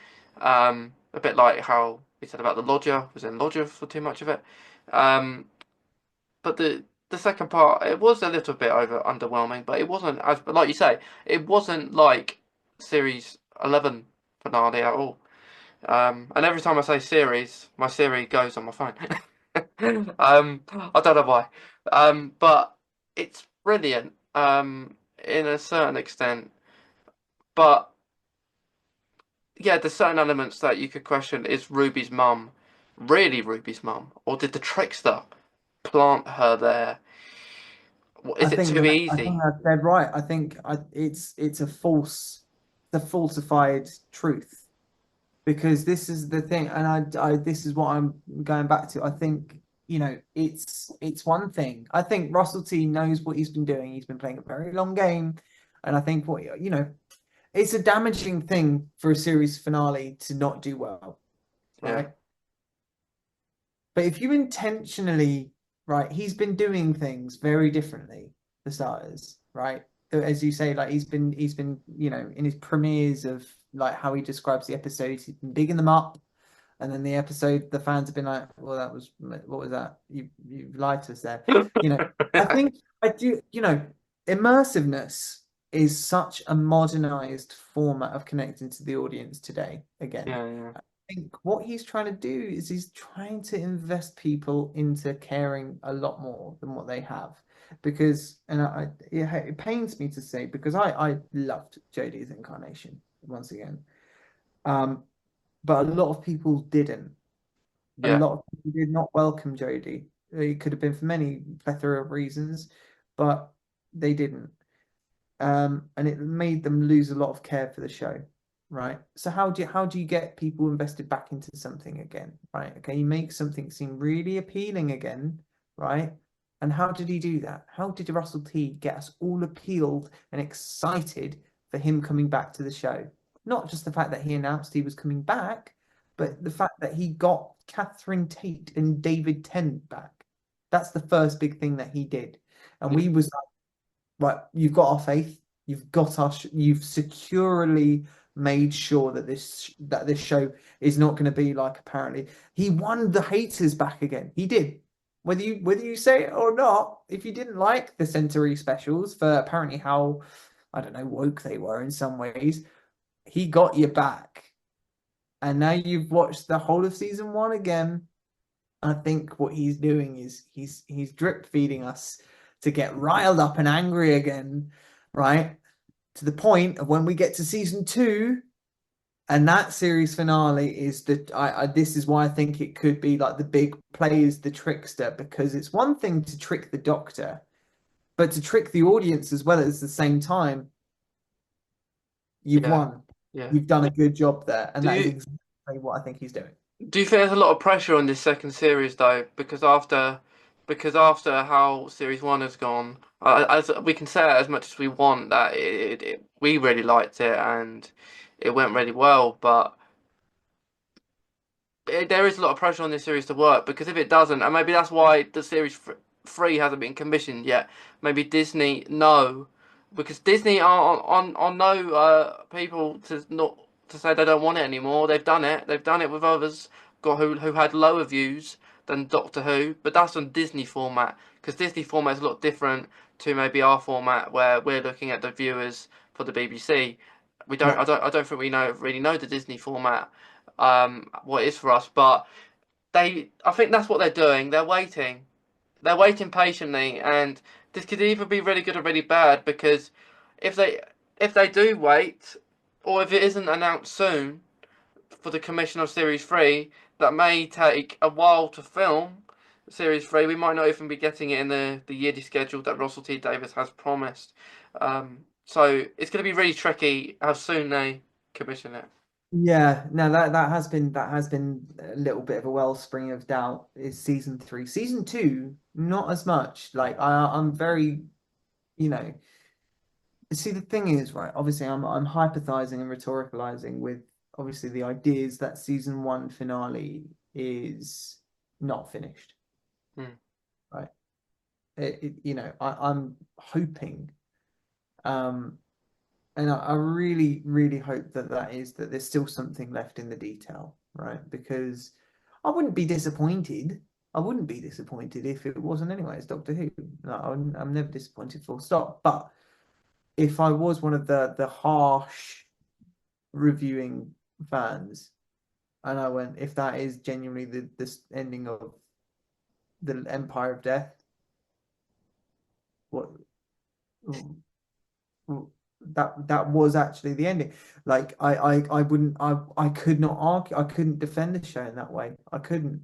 I think it needs to have a little bit more sustenance and Yeah. you know we got given all of these so like layerings of details for the hologram room, the time chamber, the window, the fact that there were so many layers that you can hide details under there, and I think he did perfectly.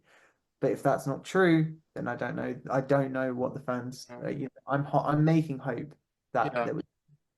Um, Maybe they'll see this Christmas special and think, hang on, maybe we need to do it because this Christmas special. I've got opinions on the Christmas specials which we're going at the end, so I'm not going to say anything about my thoughts on the next Christmas special, even though we haven't seen it. But yeah, we'll talk about that in a minute. But but yeah, but yeah, I will just say, look, I think that the show it's safe either way. yeah. Either way. I think it's It's fine, even if it doesn't get commissioned. They don't have to. We can still. They've coped for years without Disney. yeah. So just go back to normal. Here's the funny thing, right? Okay, because yeah, they could go back to the BBC. Yeah. I mean, they're still with the BBC, Mm. stars, right?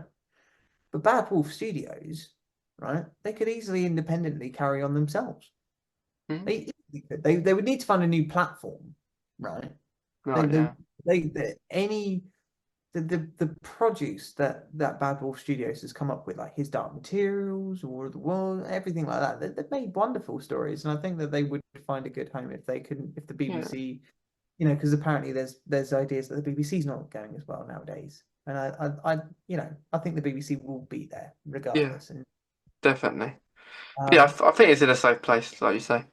yeah, I think it is, and the fact that they're making the war between the land and the sea, is a Yeah. kind of good precursor for how healthy the show is looking. It looks good, that spin-off actually. It does, or it does big time. But do you think, because in the deluxe edition of the Sonic they have a master setting, do you think that has anything to do with anything? Do you think the master is coming back anytime soon? Do you think even the master might be one of the people of the spin-off? What do you think? Wait, hang on the deluxe. There's a master feature. Yeah, there's a master feature. And that is, I don't know this yet. Yeah, yeah. I've been under a rock a little bit. What's the master feature? Well, you know the master laser sonic screwdriver. Yeah. Well, there's a setting on a secret setting on the deluxe edition of the 15th Doctor screwdriver where you can make the lights go red and it sounds like the laser sonic screwdriver. Oh, interesting. Yeah, and that was done deliberately. Um, and they showed it in when they released it on the Doctor Who website. Um, they did a video showing the setting. Well, Um, I don't know. I don't know, to be honest with you, because there's been kind of, when it comes to the Sonic, there's been a bit of a twist with the Master recently. Because I mean, in Tennant's 14 incarnation, his Sonic screwdriver had the handle grip from John Sims. yeah, Yeah, it was there. I'm still actually a little bit befuddled over it. I'm trying to think of the right wording to describe it, but I think there was some kind of intentional. There was some reason why that was there. yeah. There's a lot of theories that the Master will be in the spin-off played by that Russell Tovey. Um, but I don't know. I hope not. If it's a good story, I'm all for it. But I know the Master's gone. And he is gonna come back at some point because after the specials. We will definitely get the Yeah, master back soon. definitely. Very soon. So shall we rank our that current series in order of our least to favourite? Yeah. Are we doing from best to worst or worst to best? What's the best? Are we doing it separately or shall we I do think some? we'll do 8 together, 7 together, 6 together. Yeah. Yeah. Okay. Yeah. Yeah. So Okay. shall we take it in turns then? Yeah, go on then. Who's gonna go first? All right. Okay. To kick it off, for my number 8, for my not number 8, sorry, for my worst episode of all of this season, I'm going to have to say, oh, um, I'm going to say Space Babies, and not in a mean way. It's just there. Just It's a beautiful story. Um, but yeah, okay. what about you? Would you want me to go for my eighth or am I going for seven? You go for your 8th. Okay. Dawn Bubble. Dot and Bubble is okay. No fair dues. No, you've spoken very passionately, and it's a completely justified reason why that would be put there as well. Yeah. Completely. As adventures just go, yeah, I Yeah. get you. For my number 7, um, I'm probably going to put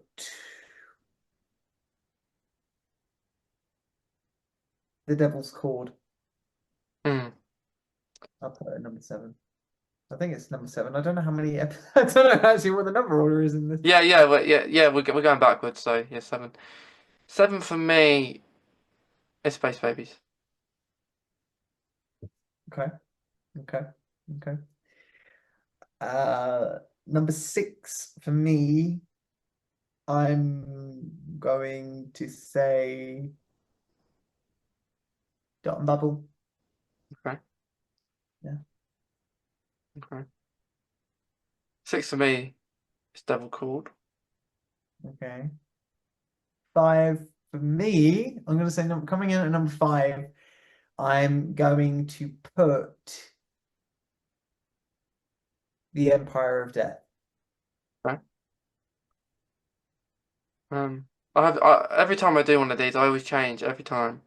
I did one the other day, and I've already changed it. So I always change it, but I I'm going the same as you. 5 Empire of Death. For my number four, I'm going to put uh Rogue Okay. there. I'm gonna leave Rogue there. What about you? For it's only 3 yards. Okay. Ooh, okay. For my number three, I'm gonna put uh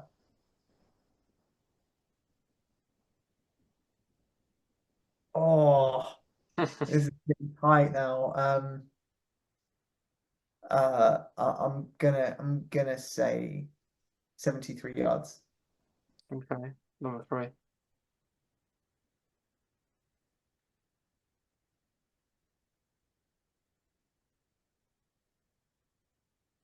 Ah, it's too hard. These last 3. You gotta do it. You gotta do it.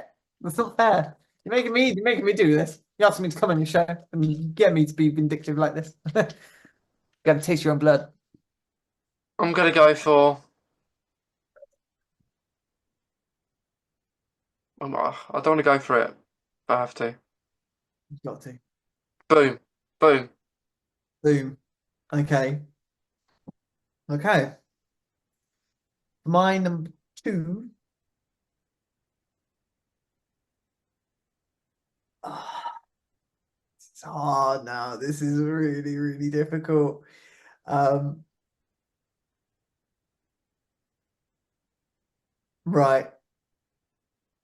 Number two for me is Boom. All right. Okay.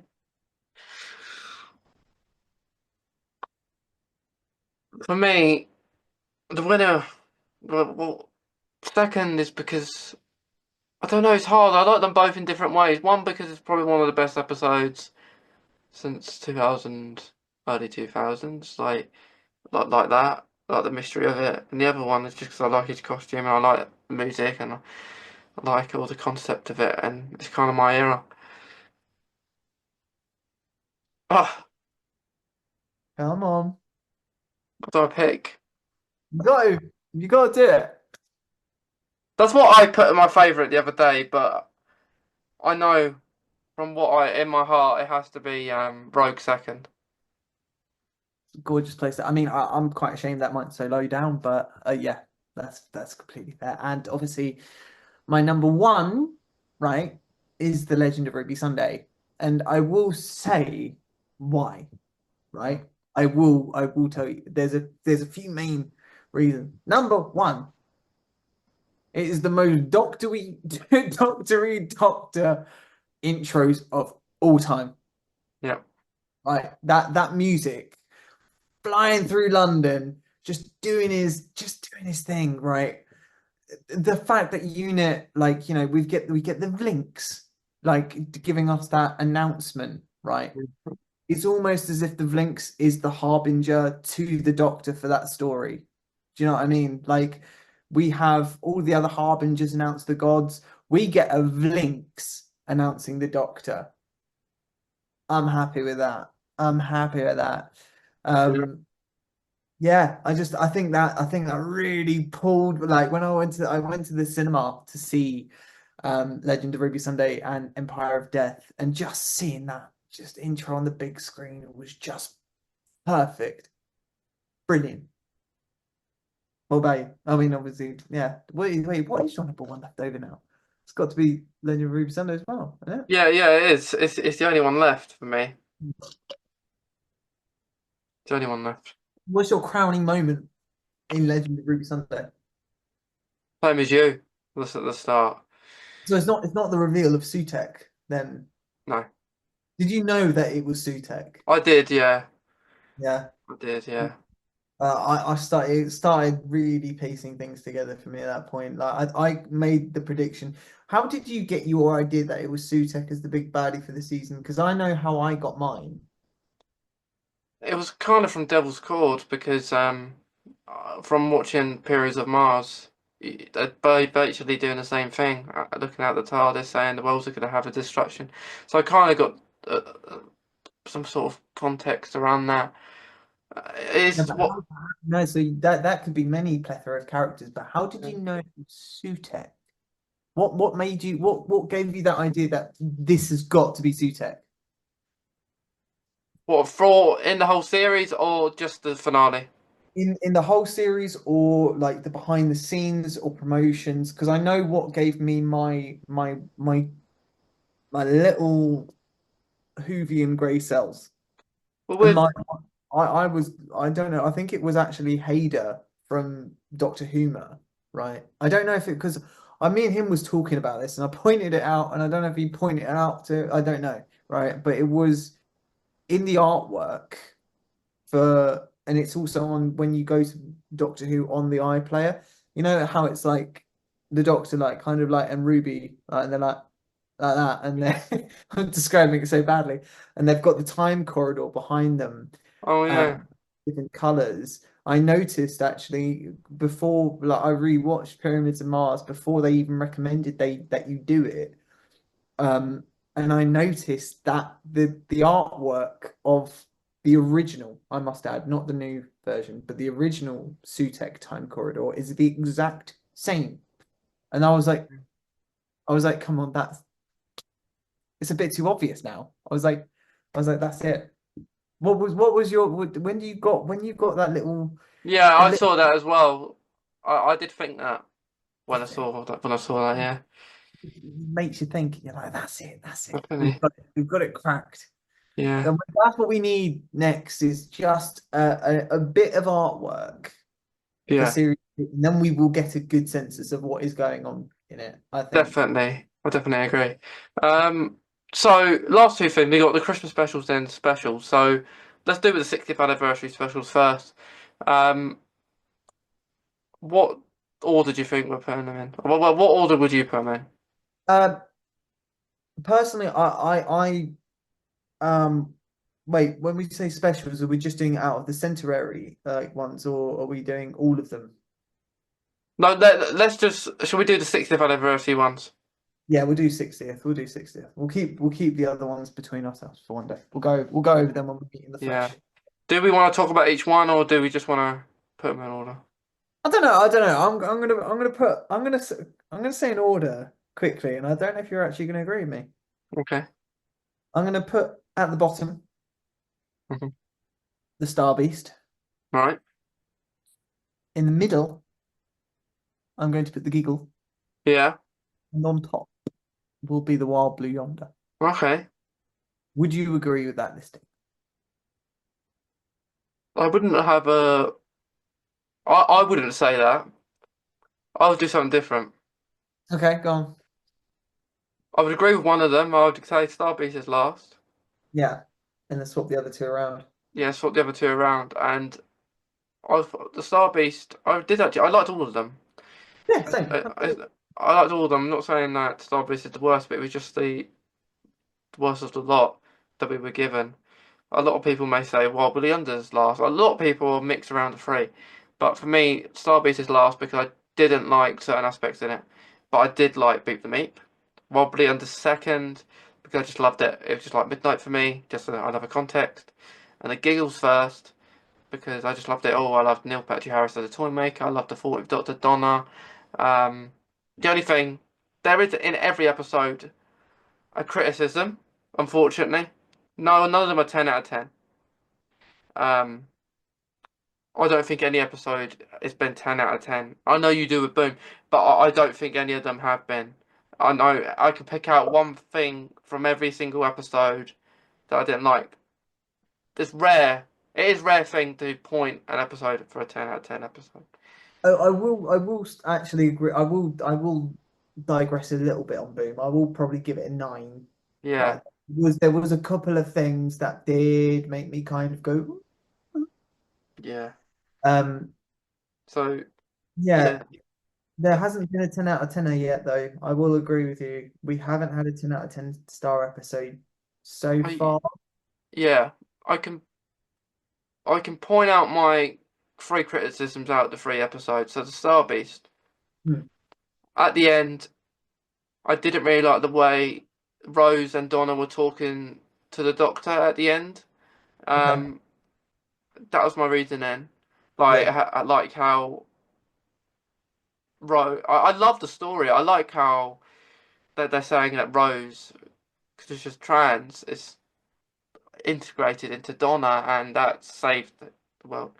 But like, if we go back too easy again, we go back to that concept of being too easy, and I think it's happened too common in this new era, and there's going to be an answer for it. There has to be. Yeah. Um, and the boss, we still don't really know who he is or she. Um, so that's one aspect, and also I didn't really like how Rose was really, um, when the Doctor didn't identify them as a they or a them, all of the meep, and presuming that they weren't. I thought that was a bit much because not everyone. That's what awareness is for, and I didn't. I think that was a like expected the Doctor to get it, and although in a lot of things you're not going to get it, so I didn't like the way she approached the scene. Although I love when awareness is done in Doctor Who, it's brilliant, it's so good. Yeah.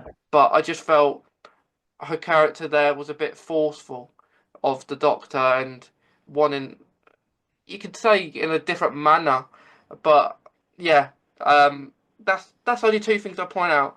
The rest of it, brilliant, loved it. The odd scene about in the car park and putting the wig on, that was very odd, but yeah, just in that episode, I would only point it out, but I don't know if It, there was a reason for doing it, but yeah, what do you think about that? no, because you've really honed in on a very acute thing. And I think, if it was the Doctor, right, if the Doctor had just gone, no, sorry, it's a they. Mm, If it wasn't Rose who pointed it out, and it was the Doctor, and the Doctor went, "Oh, I'm a they as well," or something like, kind of like that, the definite article. I think a lot of fans kind of would have just gone like that, would have gone over a lot of fans' heads. But the fact that it was the trans identifying character that said it, I think that did cause a bit of an uproar. yeah, And now I know that obviously it's Russell T Davies trying to educate people, and I think it yeah, would be a right place for the trans character to educate. definitely, But also at the same time, I think you get security in providing a message if it's given by the Doctor, which I think would have yeah, been more. I think they should have given. I think that line should have been given by the Doctor.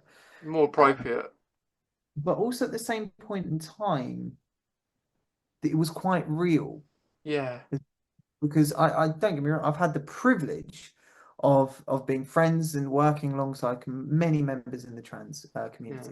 Same here. And They're lovely people. absolutely gorgeous. There's Yeah, no, like, just wonderful people, right?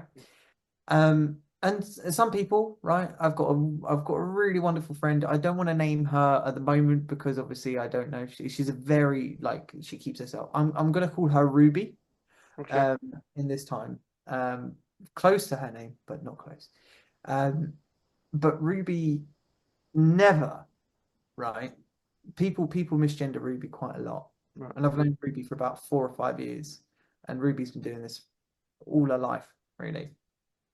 And I've worked with her, and a lot of people, right, will, if you come up to me in my work, right, Right.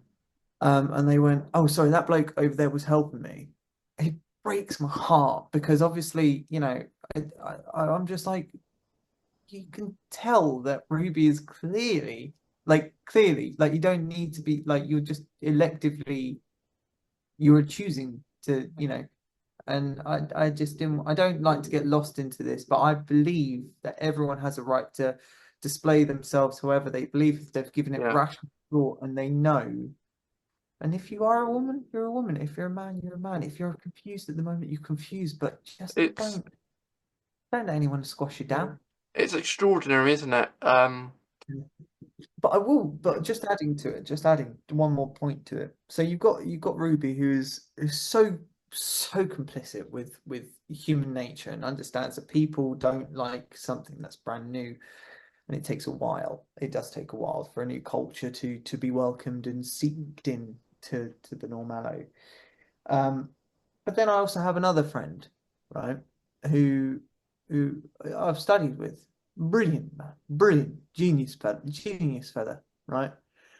Um, but would always have to make gender awareness like would has to be a part of their person, so to Right. speak. That's not a bad thing, absolutely, because there's some people in this world that need to be on the warpath.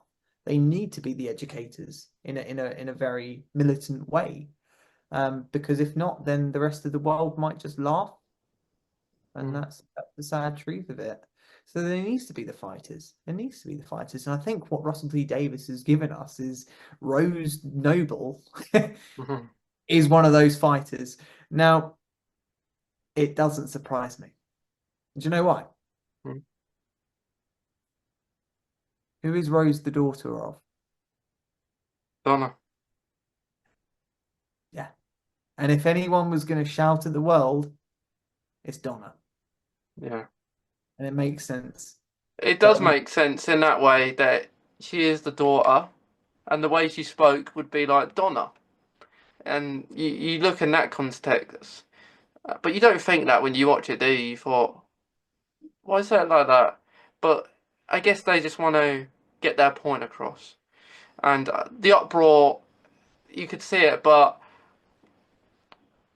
I think there's more about that at the end rather than the piece I did mention.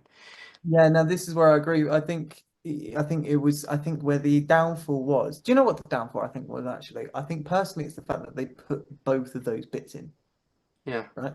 I think if it was just one or the other, I think it might have been effective. yeah, Um, they've educated and they've informed and they've made people completely aware of how this should go, and it's inclusive as well.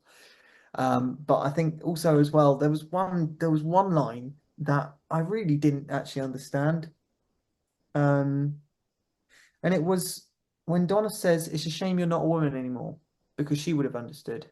mm, And I just thought to myself, well, how? Just because the doctor has swapped physical appearance doesn't mean that the doctor forgets the experience. yeah, Is it a thing that even in a current physical form, just is it a divine knowledge that you need to be in the physical appearance of a woman to understand? I don't know. I think I think Russell T Davies has put the whole argument in such an ineffable argument position that we can't talk about. We can't argue about it, because if we do, then all hell breaks out. yeah. It's like the Doctor has really changed the 40th Doctor because he didn't say anything. To these points made to him, he You just know what? didn't do I, anything. I actually, do you know what? I think it makes me, if you're having that a very big talking point of the story, don't make it the Star Beast story. I think Yeah, what the more predominant story would have been actually making the whole episode about Tennant coming to terms with this is the like first time being aware of that he's now no longer a woman, and he has to, after everything, because Chibnall made Jodie's doctor very aware of the changes to her life yeah, she had to go through. She went through a lot of pain. She went through a lot, and I feel that we never really got a moment for the doctor to kind of accept that. Do you know what I mean? yeah. Like, No.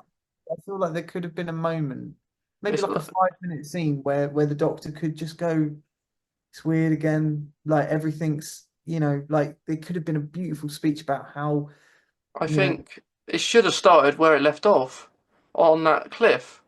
I mean, he just went yeah, into the TARDIS. yeah, it should have started from there. We Should have should have started from, started from there, and we should have seen these Sonics get made like we have all the other times. yeah, Like, shoot, he just gets this one pop up. What happened to the other one? Um, I don't and know.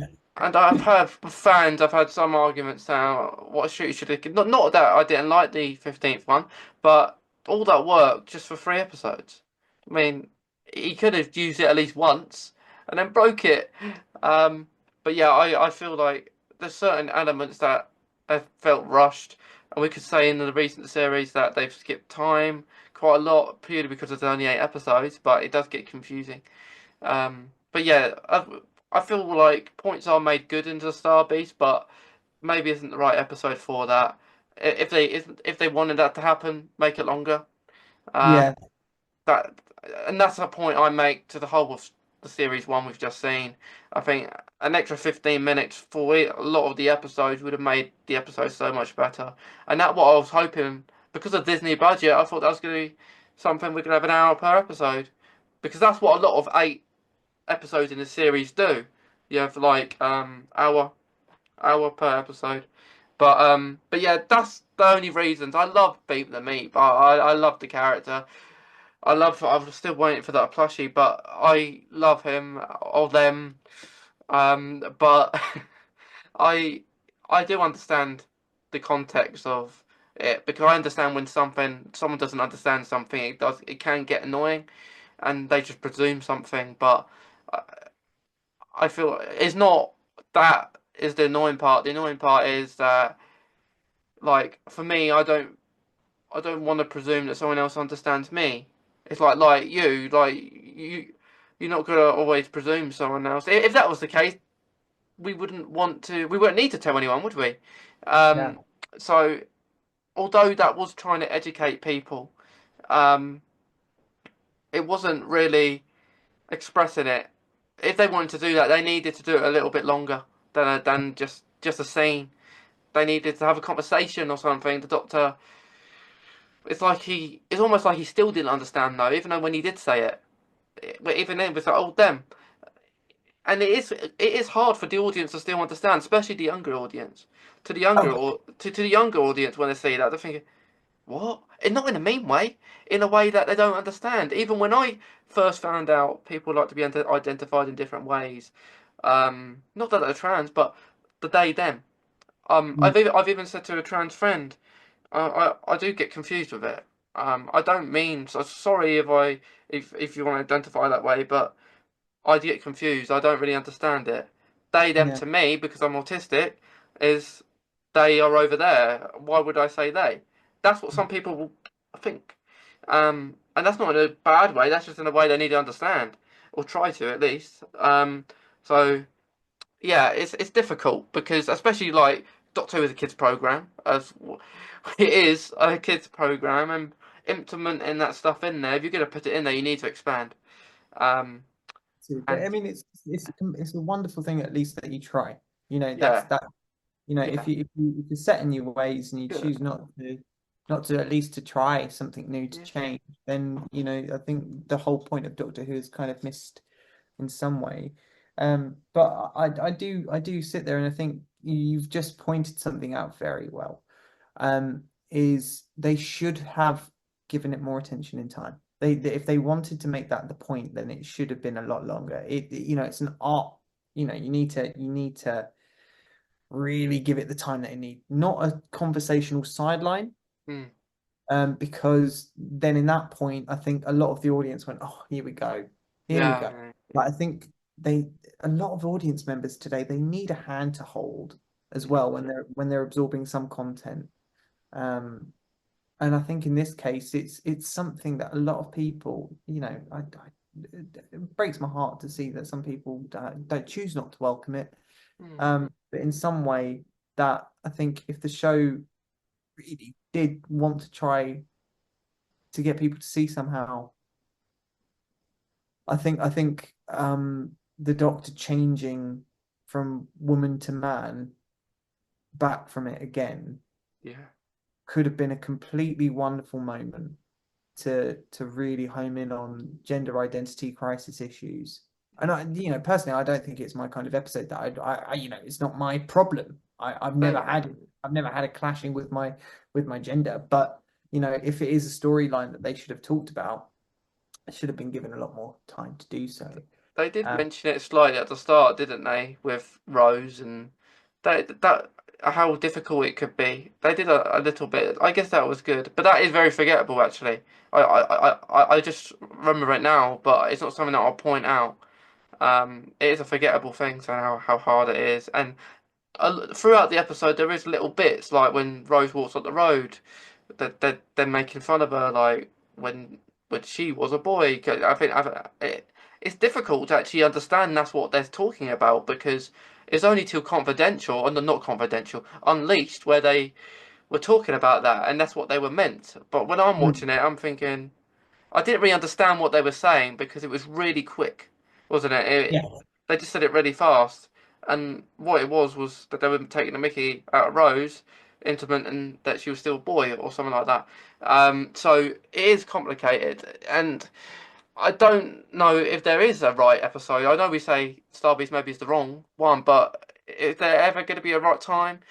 I don't know, but maybe it is a better way because I think Star Beast is longer than most episodes, isn't it? So because it's an anniversary special. I But think yeah, they needed to add one more scene into it, which really would have done the point that they was trying to make justice, right? And I think you've made really wonderful little points, like the moment of Yasmin Finney playing Rose gets scorned by the bullies at the beginning, is clearly Rose is surrounded by a society of, you know, people who might welcome her lifestyle and some that don't, right? And hmm that's a very anxious time for someone to be alive. Um, I think what we should have got, instead of Rose attacking the Doctor, not attacking, I say lecturing the Doctor, going, you need to be aware of, right? no, Still have that. But before, no, it's just occurred to me. You know the scene with Ruth Madley, yeah, right? Shouldn't have been Ruth. It should have been Yasmin Finney. It should have been Rose. yeah, Because when he goes, I don't know who I am anymore. 5 minutes ago, I was a woman. Like, in that moment, that's in that moment, perfect. he feels exposed. He feels alone. He feels like he's got no one to talk to. And Rose steps forward and goes, I know what it's like.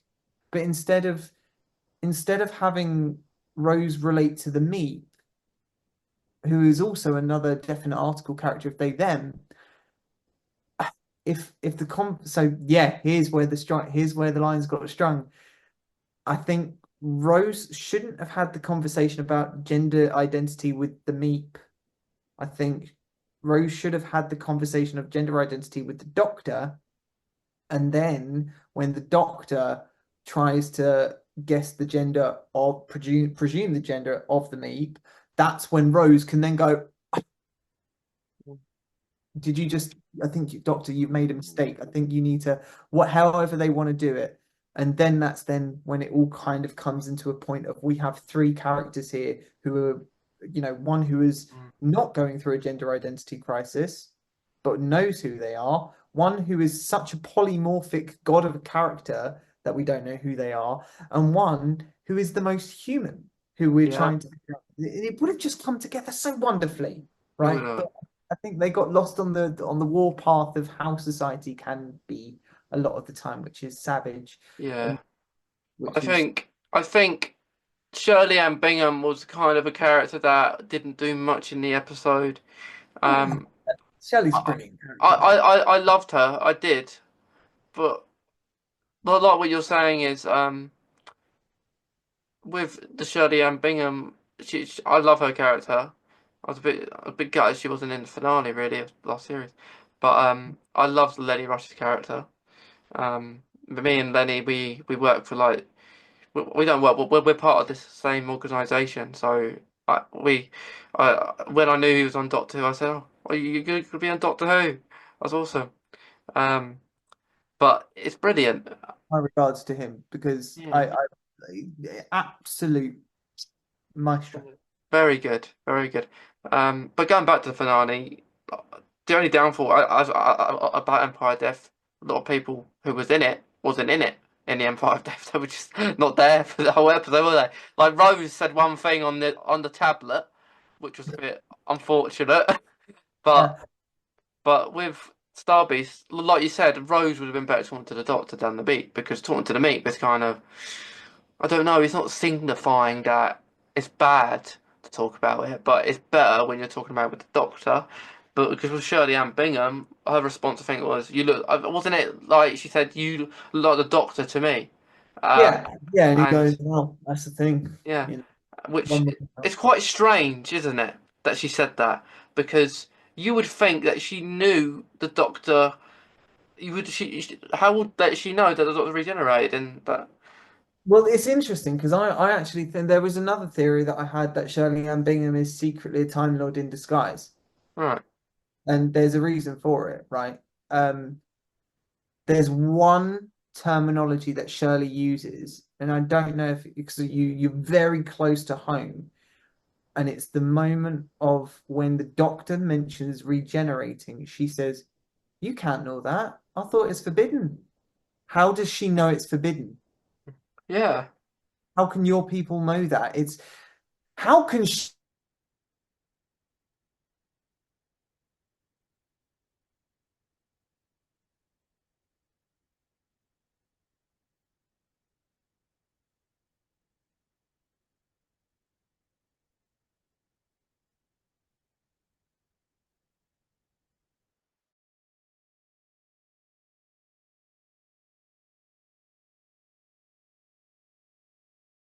I don't.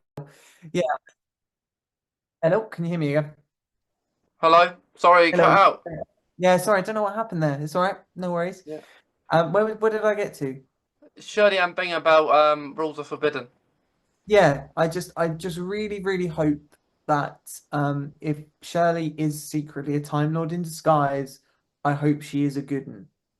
I hope Oh, she's really one that is friendly with the Doctor. Maybe like the Corsair or something. I don't know. definitely.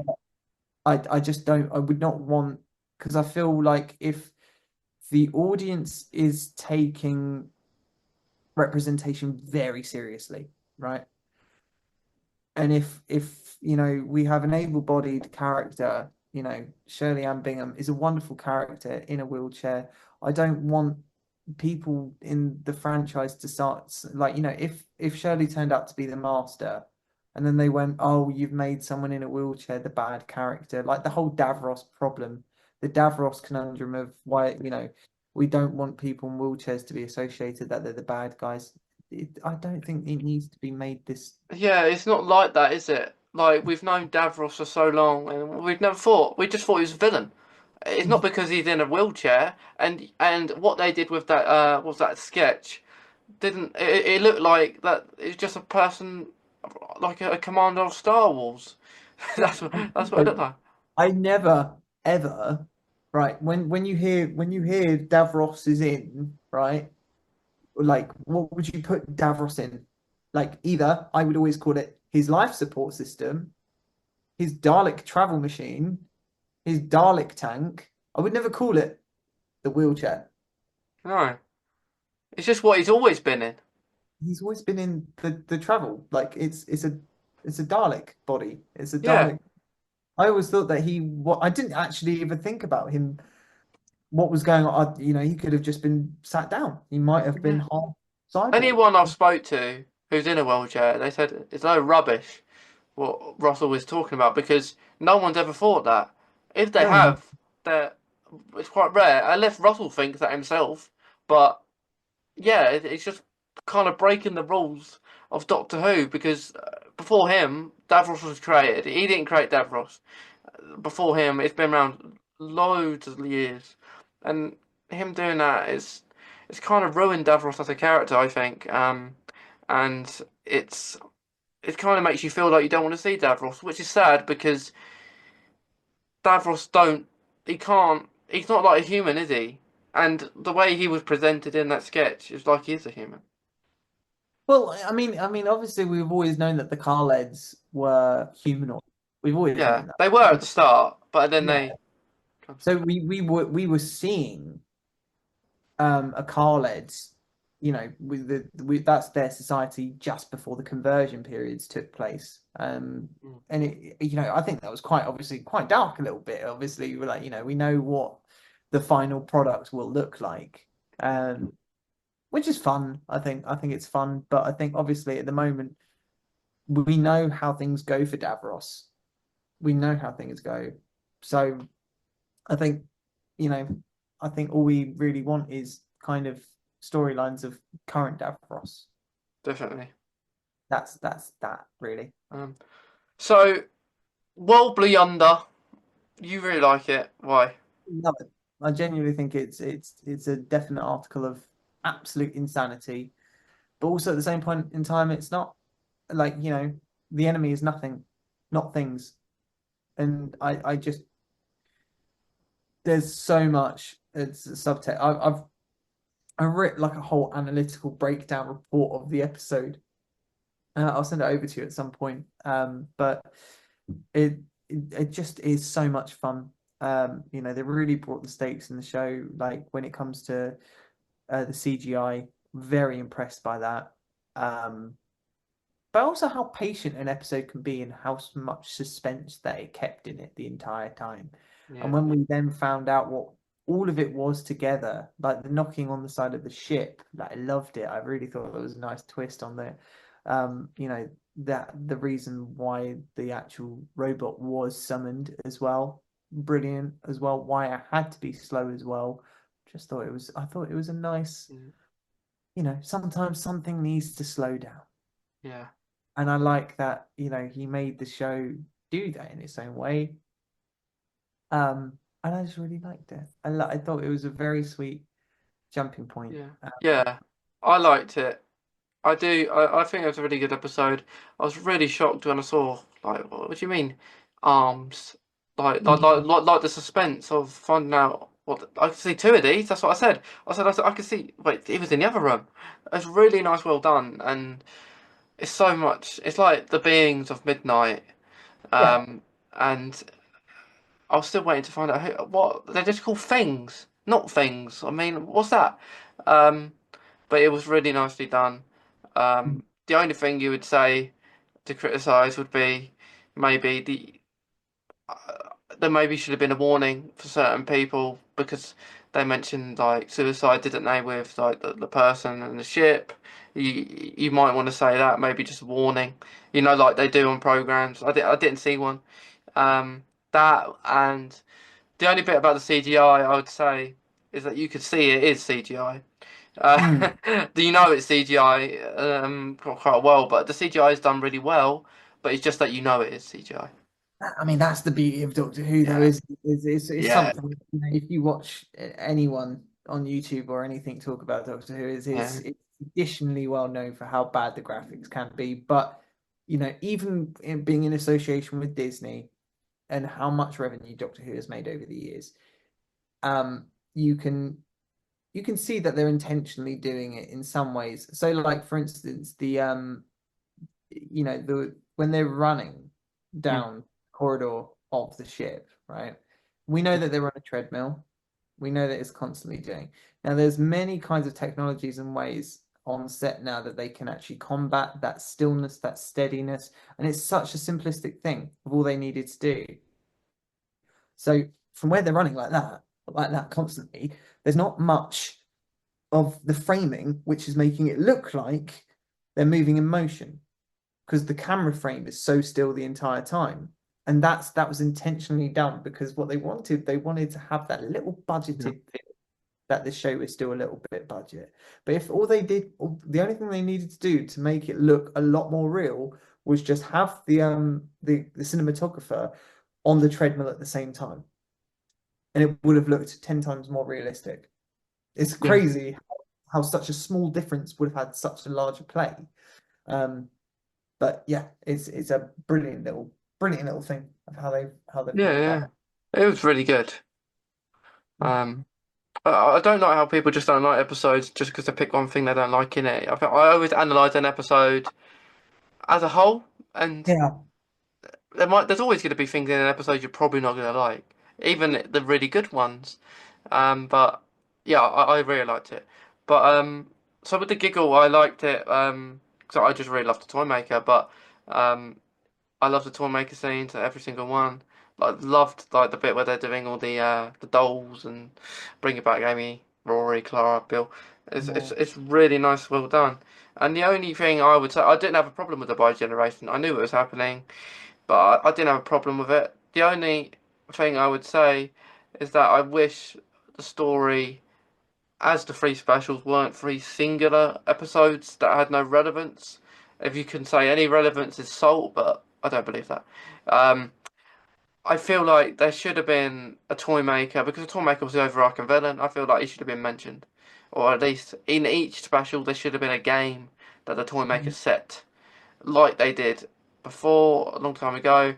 It would have worked really. It would have been really nice. So you could have said there's a game in each special, or if you wanted to keep them singular like they were, you could have more than one game. Look, Yeah. there was one game. I don't count the card that they had a game. They had the ball of catch. It was almost like the toy maker was following them the whole entire time, torturing them a little bit. But I feel like there should have been something more, or even I feel like the last episode should have been longer. It was longer by it was I think 1 hour 1 minute. And when Russell said that, I thought it's been sarcastic because he was like, "But he won. It's serious," and I thought I'd liked it. It was the one I liked the most. I liked the story. I loved the music, especially with the By Generation. It was beautiful. Like Shoot, it was beautiful. Doctor, it was just so lovely. I don't have any problem with it. Uh, um, yeah, Spice Girls. Can't go wrong with the Spice Girls being in it as well. yeah. I love the Spice Girls. I like all these songs keep popping up. In the recent series, Kylie Minogue, and then you've got the Spice Girls. So it's brilliant. I feel like it's that is the anniversary special for me. It kind of signifies 60 years of Doctor Who. Um, but they're all good in their own ways, all three of them. I know we've said maybe a little bit bad about all three, but I think they're all good. I completely agree with you. I think it was a well-deserved treat for us. I think it was a lot more. It didn't feel. I will still say I still preferred 50th Mm, anniversary specials. Like I just the day of the Doctor is and the night of the Doctor, brilliant. Absolutely, it felt like a proper turn of the century event kind of thing. Um, and I think there is some moments in the 60th, like where I was a bit like, is this connected to something else? Do you know what I mean? I feel like there's still a yeah, couple of key elements that make an anniversary, but I think the anniversary treat as well was heavily amplified by the fact that we not only got David and Catherine Tate back, but we also got Bad Wolf, the entire company, back in the world yeah, of that was I, really good. that I was anniversary quite well. I think it was lovely to see Wilfred back. One last time, Wilfred Mott. I think that was beautiful to see him back. Yeah. It was. It was kind of. You could. A load of people would say it's a series four reunion, but it's. I don't care. I just liked it. It was a good way to celebrate the show. Yes, it could be better, but when you can say it about anything. Yeah, that's the thing. You can, and I think we've got to appreciate what we have, Yeah, um, because the show is in safe hands. It's in safe hands now, and it's yeah, I think for the first series as it went, as rocky as moments might have been in the eyes of the public's perspective, I think next series will right. be 10 times bombastic, 10 times more daring, and 10 times more wonderful. And I just know that. I It know has it. to be. It will be. Like, like people come up and tell me I'm not watching it anymore. I didn't like it, and then they watch it, and then they watch it, and then they say to me, "Oh, Mason, I'm going to give up after the Christmas specials." And they're like, "Uh, okay, But did but they you're say, not. yeah? And it's like You the will. kids are still saying that you're Yeah, watching. yeah. I'll tell you an episode's good, and you'll watch it." um, but that kind of brings us on to the Christmas specials. So we're not going to go through them all, otherwise we'll be in a long time. But let's pick a favourite one, personally, to each of us, and a one that we don't like. Okay. Shall we go with our favourite one first? Because I think that'll be easier. Yeah, yeah. I I have mine Uh, already.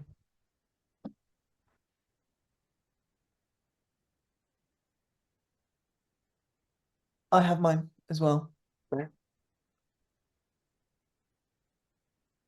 Wait, who's going first? I don't know. Who should go first? Okay.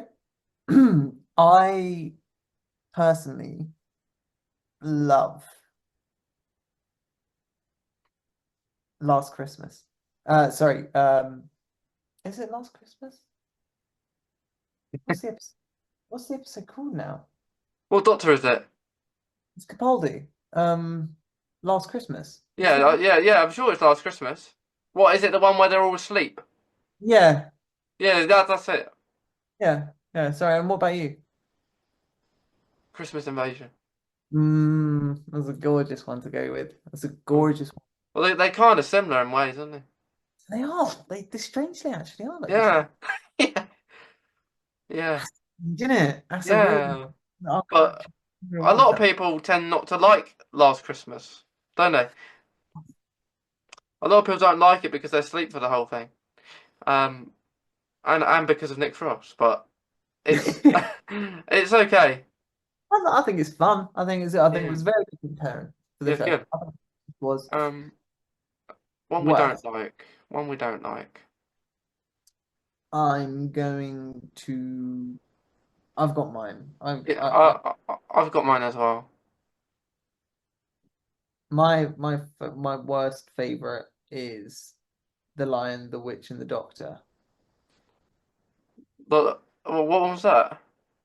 Yeah, it was the Matt Smith one with the living trees. Oh yeah, that one. I like it. I really do like it. You know, the acting in it is superb, but Yeah, and I love the House of Fun as well that he makes for the kids. yeah. I just wish that it was Christmas, and I kind of wish okay. Yeah, I've just realized I'm gonna change actually my favorite as well in a minute again because there's something that's just topped it. But I think that's my worst favorite. I think just it was a bit flat in some areas for a Christmas special. What's your worst one? I understand that. I quite like that one actually. I like the when they're going through the vortex part. That's a beautiful scene. That's beautiful. And Madge as well when she starts crying gets me going every time. Before I say mine, do you want to correct yourself for your favourite? Yeah, the time of the Doctor. Oh yeah, Gorgeous, gorgeous story. Matt Smith. it is brilliant, isn't it? Oh, yeah, go on. Go on? What's your first? What's your best My favourite, I said my favourite, but my one favorite worst least, one? the least favourite is I've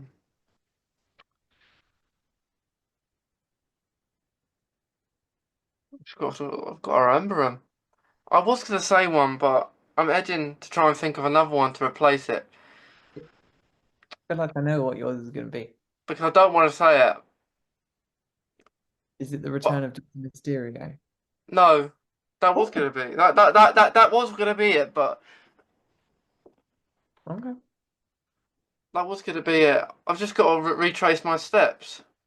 I'm just gonna look for all the Christmas specials and see because otherwise I'm gonna have to say the one I'm thinking of, which I don't really want to say.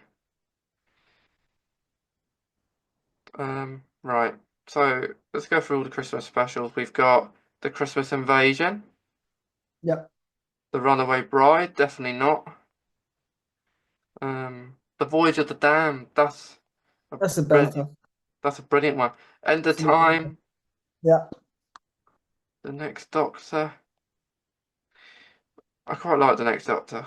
Well, that's what I've always got a soft spot and All like. the Tennant ones are very good. Christmas Carol was a really good one of Matt Smith. Yeah. Christmas Carol was brilliant. Mm. Widow on the Road, Widow in the Wardrobe, the one you said. Then we've got The Time of the Doctor.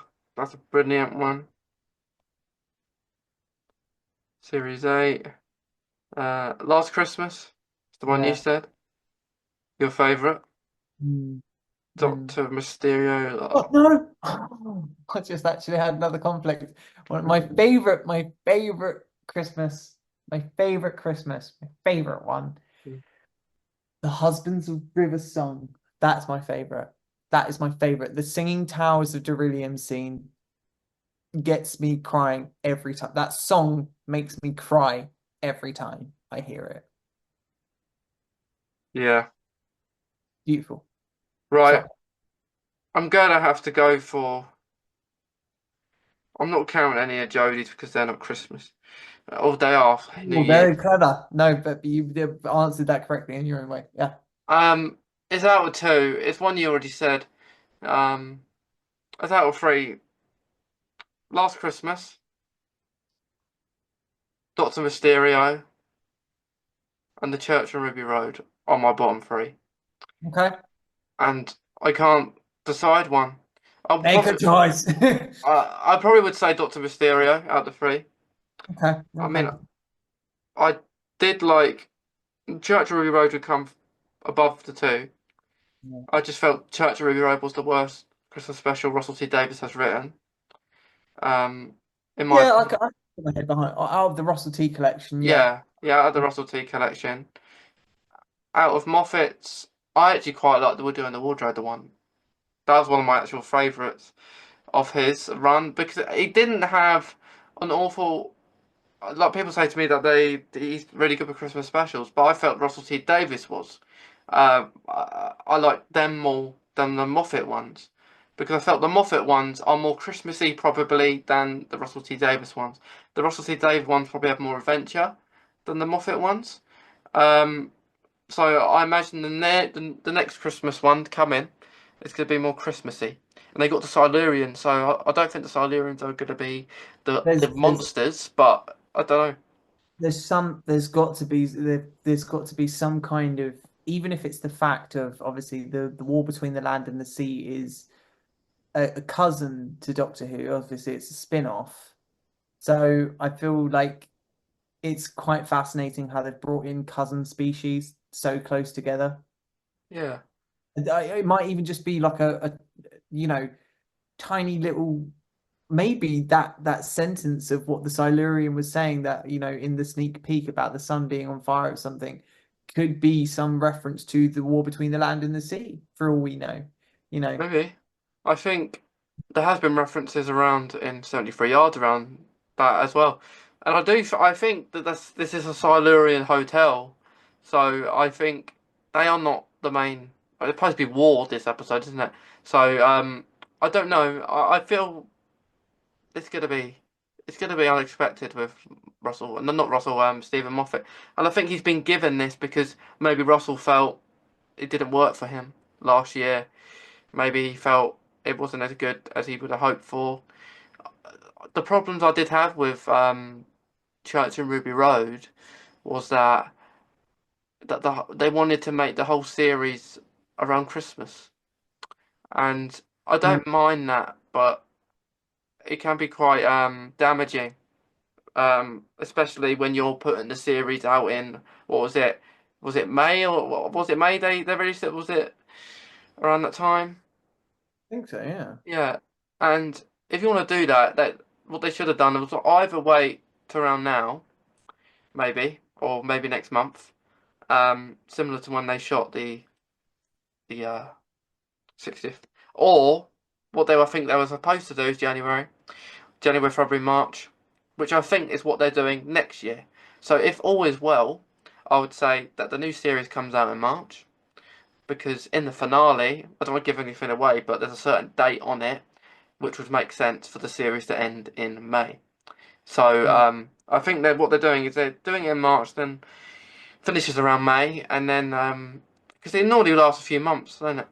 And then what they're going to do is I reckon the spin-off will come out probably in the autumn, probably around now of next year, which would make sense, which would mean we wouldn't get a long yearly gap, especially if we're having spin-offs, hopefully each year. But yeah, that's Lovely. what I think. But yeah, that I would say Doctor Mysterio. But I also didn't like the Christmas Carol very much. I was kind of bored in that one. But I appreciate why you like it because you kind of like those kind of episodes.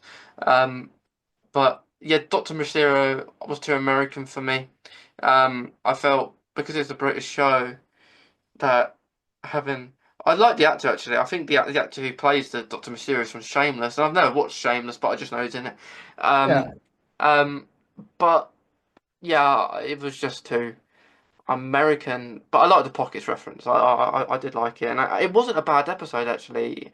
It wasn't the worst, but out of them, they are my bottom three. Um, and Church Ruby Road was just because there wasn't. I felt like we said, the whole series too easy. How could you defeat the goblins by doing that? How can you do that? How do you know? So and I have been to the church. Um, I I had to be quick because I brought a hood. Um, there's a video I'm going to release around Christmas where you got the sound of the. I don't know if you heard the audio where um you've got the trickster. So someone made the audio with the trickster saying it kind of related to Church of Ruby Road, and it's quite cool. So I did that. I had my hood up, pretending I was the woman, and then I'm just facing the church. Um, Mm. it was pretty cool, but a lot of churches are filmed in Doctor Who. Yeah, But that's always a big one. definitely. Do you have any other thoughts around any of that? No, do you know what? I think we've Yeah. really packed out a big old. Yeah. It's been a privilege and a pleasure. I will say so. Yeah. Definitely. Um, but no, I think we've covered a lot of grounds tonight. I Yeah. think we really have. Lastly, do you have a quote that you relate to in Doctor Who? Do I have one? Or is it the Oh, one that you said earlier? Because you said one when you said you weren't very well with your health and what Shooty was saying in Boom. Would you say that? I would. I mean, but there has been quotes which have inspired me to, to live instead of to survive. Hmm. Um, and I feel that one of the ones, and it's quite a dark one. It's quite a dark quote, but it's full of wisdom, and it tells you a lot about how the Doctor feels, and it is immortality isn't living forever. It's watching everyone else around you die. And I feel when the Doctor says that, I feel, and there's other moments as well. There's other like in that connected moment when all hope seems to be lost. And he says, sometimes I think the Time Lord lives too long. Yeah. You look Oh, like oh, I feel like it really, for a show that meant to make you appreciate life, those moments really hit the nail on the coffin. Um, and I love the apogee of Capaldi's tone at the end of it when obviously Maisie Williams says she'll blow away on you one day. She'll blow away like smoke. And when he accepts that, he has to accept that one day Clara will die and he will see yeah. her fade away. But obviously that's not true.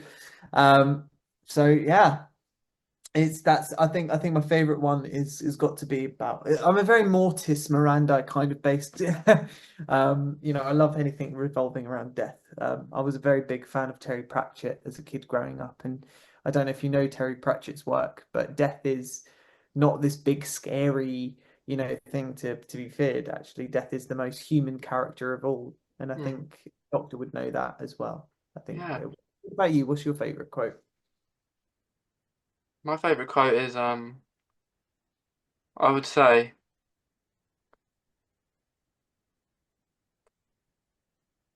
always be kind, or what Peter Capaldi says. I always aspire to that quote because I always appreciate it because not everyone is kind, and I think if you just listen to that, it's important.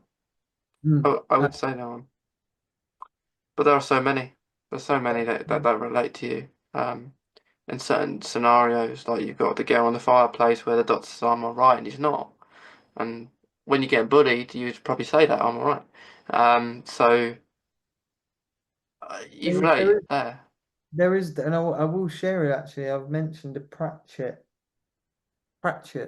and he has a lot of quotes which I feel might have inspired Stephen Moffat potentially. You know, Terry Pratchett back in the day before his death, funnily enough, and I talked about him because he died on my birthday, funnily enough.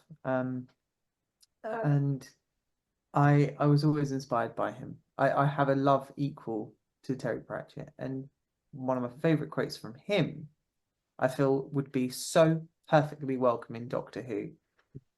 And it's those moments when, if you know anyone who suffers with boredom a lot, tell them this. Tell them this quote. Do you know that in a universe filled with such wonders and mystery, humanity has been able to invent the word boredom? Truly astonishing. And I love that quote. It's an absolute gorgeous. Like, so if you're ever bored, if you ever sit down and you go, I've got nothing to do today, just remind yourself that there's a whole universe of wonders out there right on your doorstep. So don't ever fall back to boredom. That's I love it. Love it. I That's feel like that. If there is a doctor, you know, I would, if I ever got blessed to be a doctor, then I would definitely, I know that I wouldn't be able to say it, but I would definitely get something said around that line. yeah. You know, I think That's it's one of really the important things at the end of the day is people can get bored of life. Um, and I don't ever want anyone to ever have that. And I want people to appreciate the time that they have in their lives. And that's what Doctor Who tries to teach people the most is appreciate the time that you have because we're not time lords. As much as I wish we were, I wish we would all have a blue box that we could fly away into the universe with, and we would have, two hearts and you know. But if we believe that we are, and if we keep trying the very hardest we can, then we will. yeah. I love that.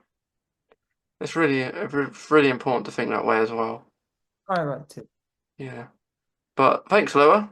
No, thank you. No, thank you. It's been a privilege, a pleasure, and an honor. I will say honestly. It's been a long interview and chat, I don't but think we expected that, did we? I don't think we did. I No, no. don't. How long have we like? I don't know if you want to tell the audience how long.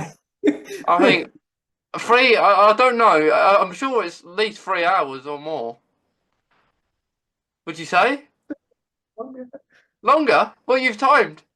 We started at 8:15, boo. Oh yeah. So nine, Oh wait, no, 10. hang on. Wait, what's the time now? Oh wait, no, no, yeah, So it's we. getting. Oh, a long time. I don't even want to say. I'm not going to say the time either. I'm not, but it's been Yeah. absolutely worth it. It's been wonderful to actually, to talk to you this long without any interruption. We've had so many moments of micro communication, but I just let me know when you're next doing your visitations around Doctor Who locations, and I will be with you, mate. Yeah. Absolutely. We'll Love to. definitely I'd arrange love to that. meet you in the flesh, and we'll go for a Yeah. drink one. We'll talk about all our favorite bits in the Whoniverse. Yeah. We definitely will. It'll be really fun. To anyone listening, watching, we hope you, if you stayed here this long, we hope you've enjoyed it. But yeah, see you next time. Have a nice night. Bye.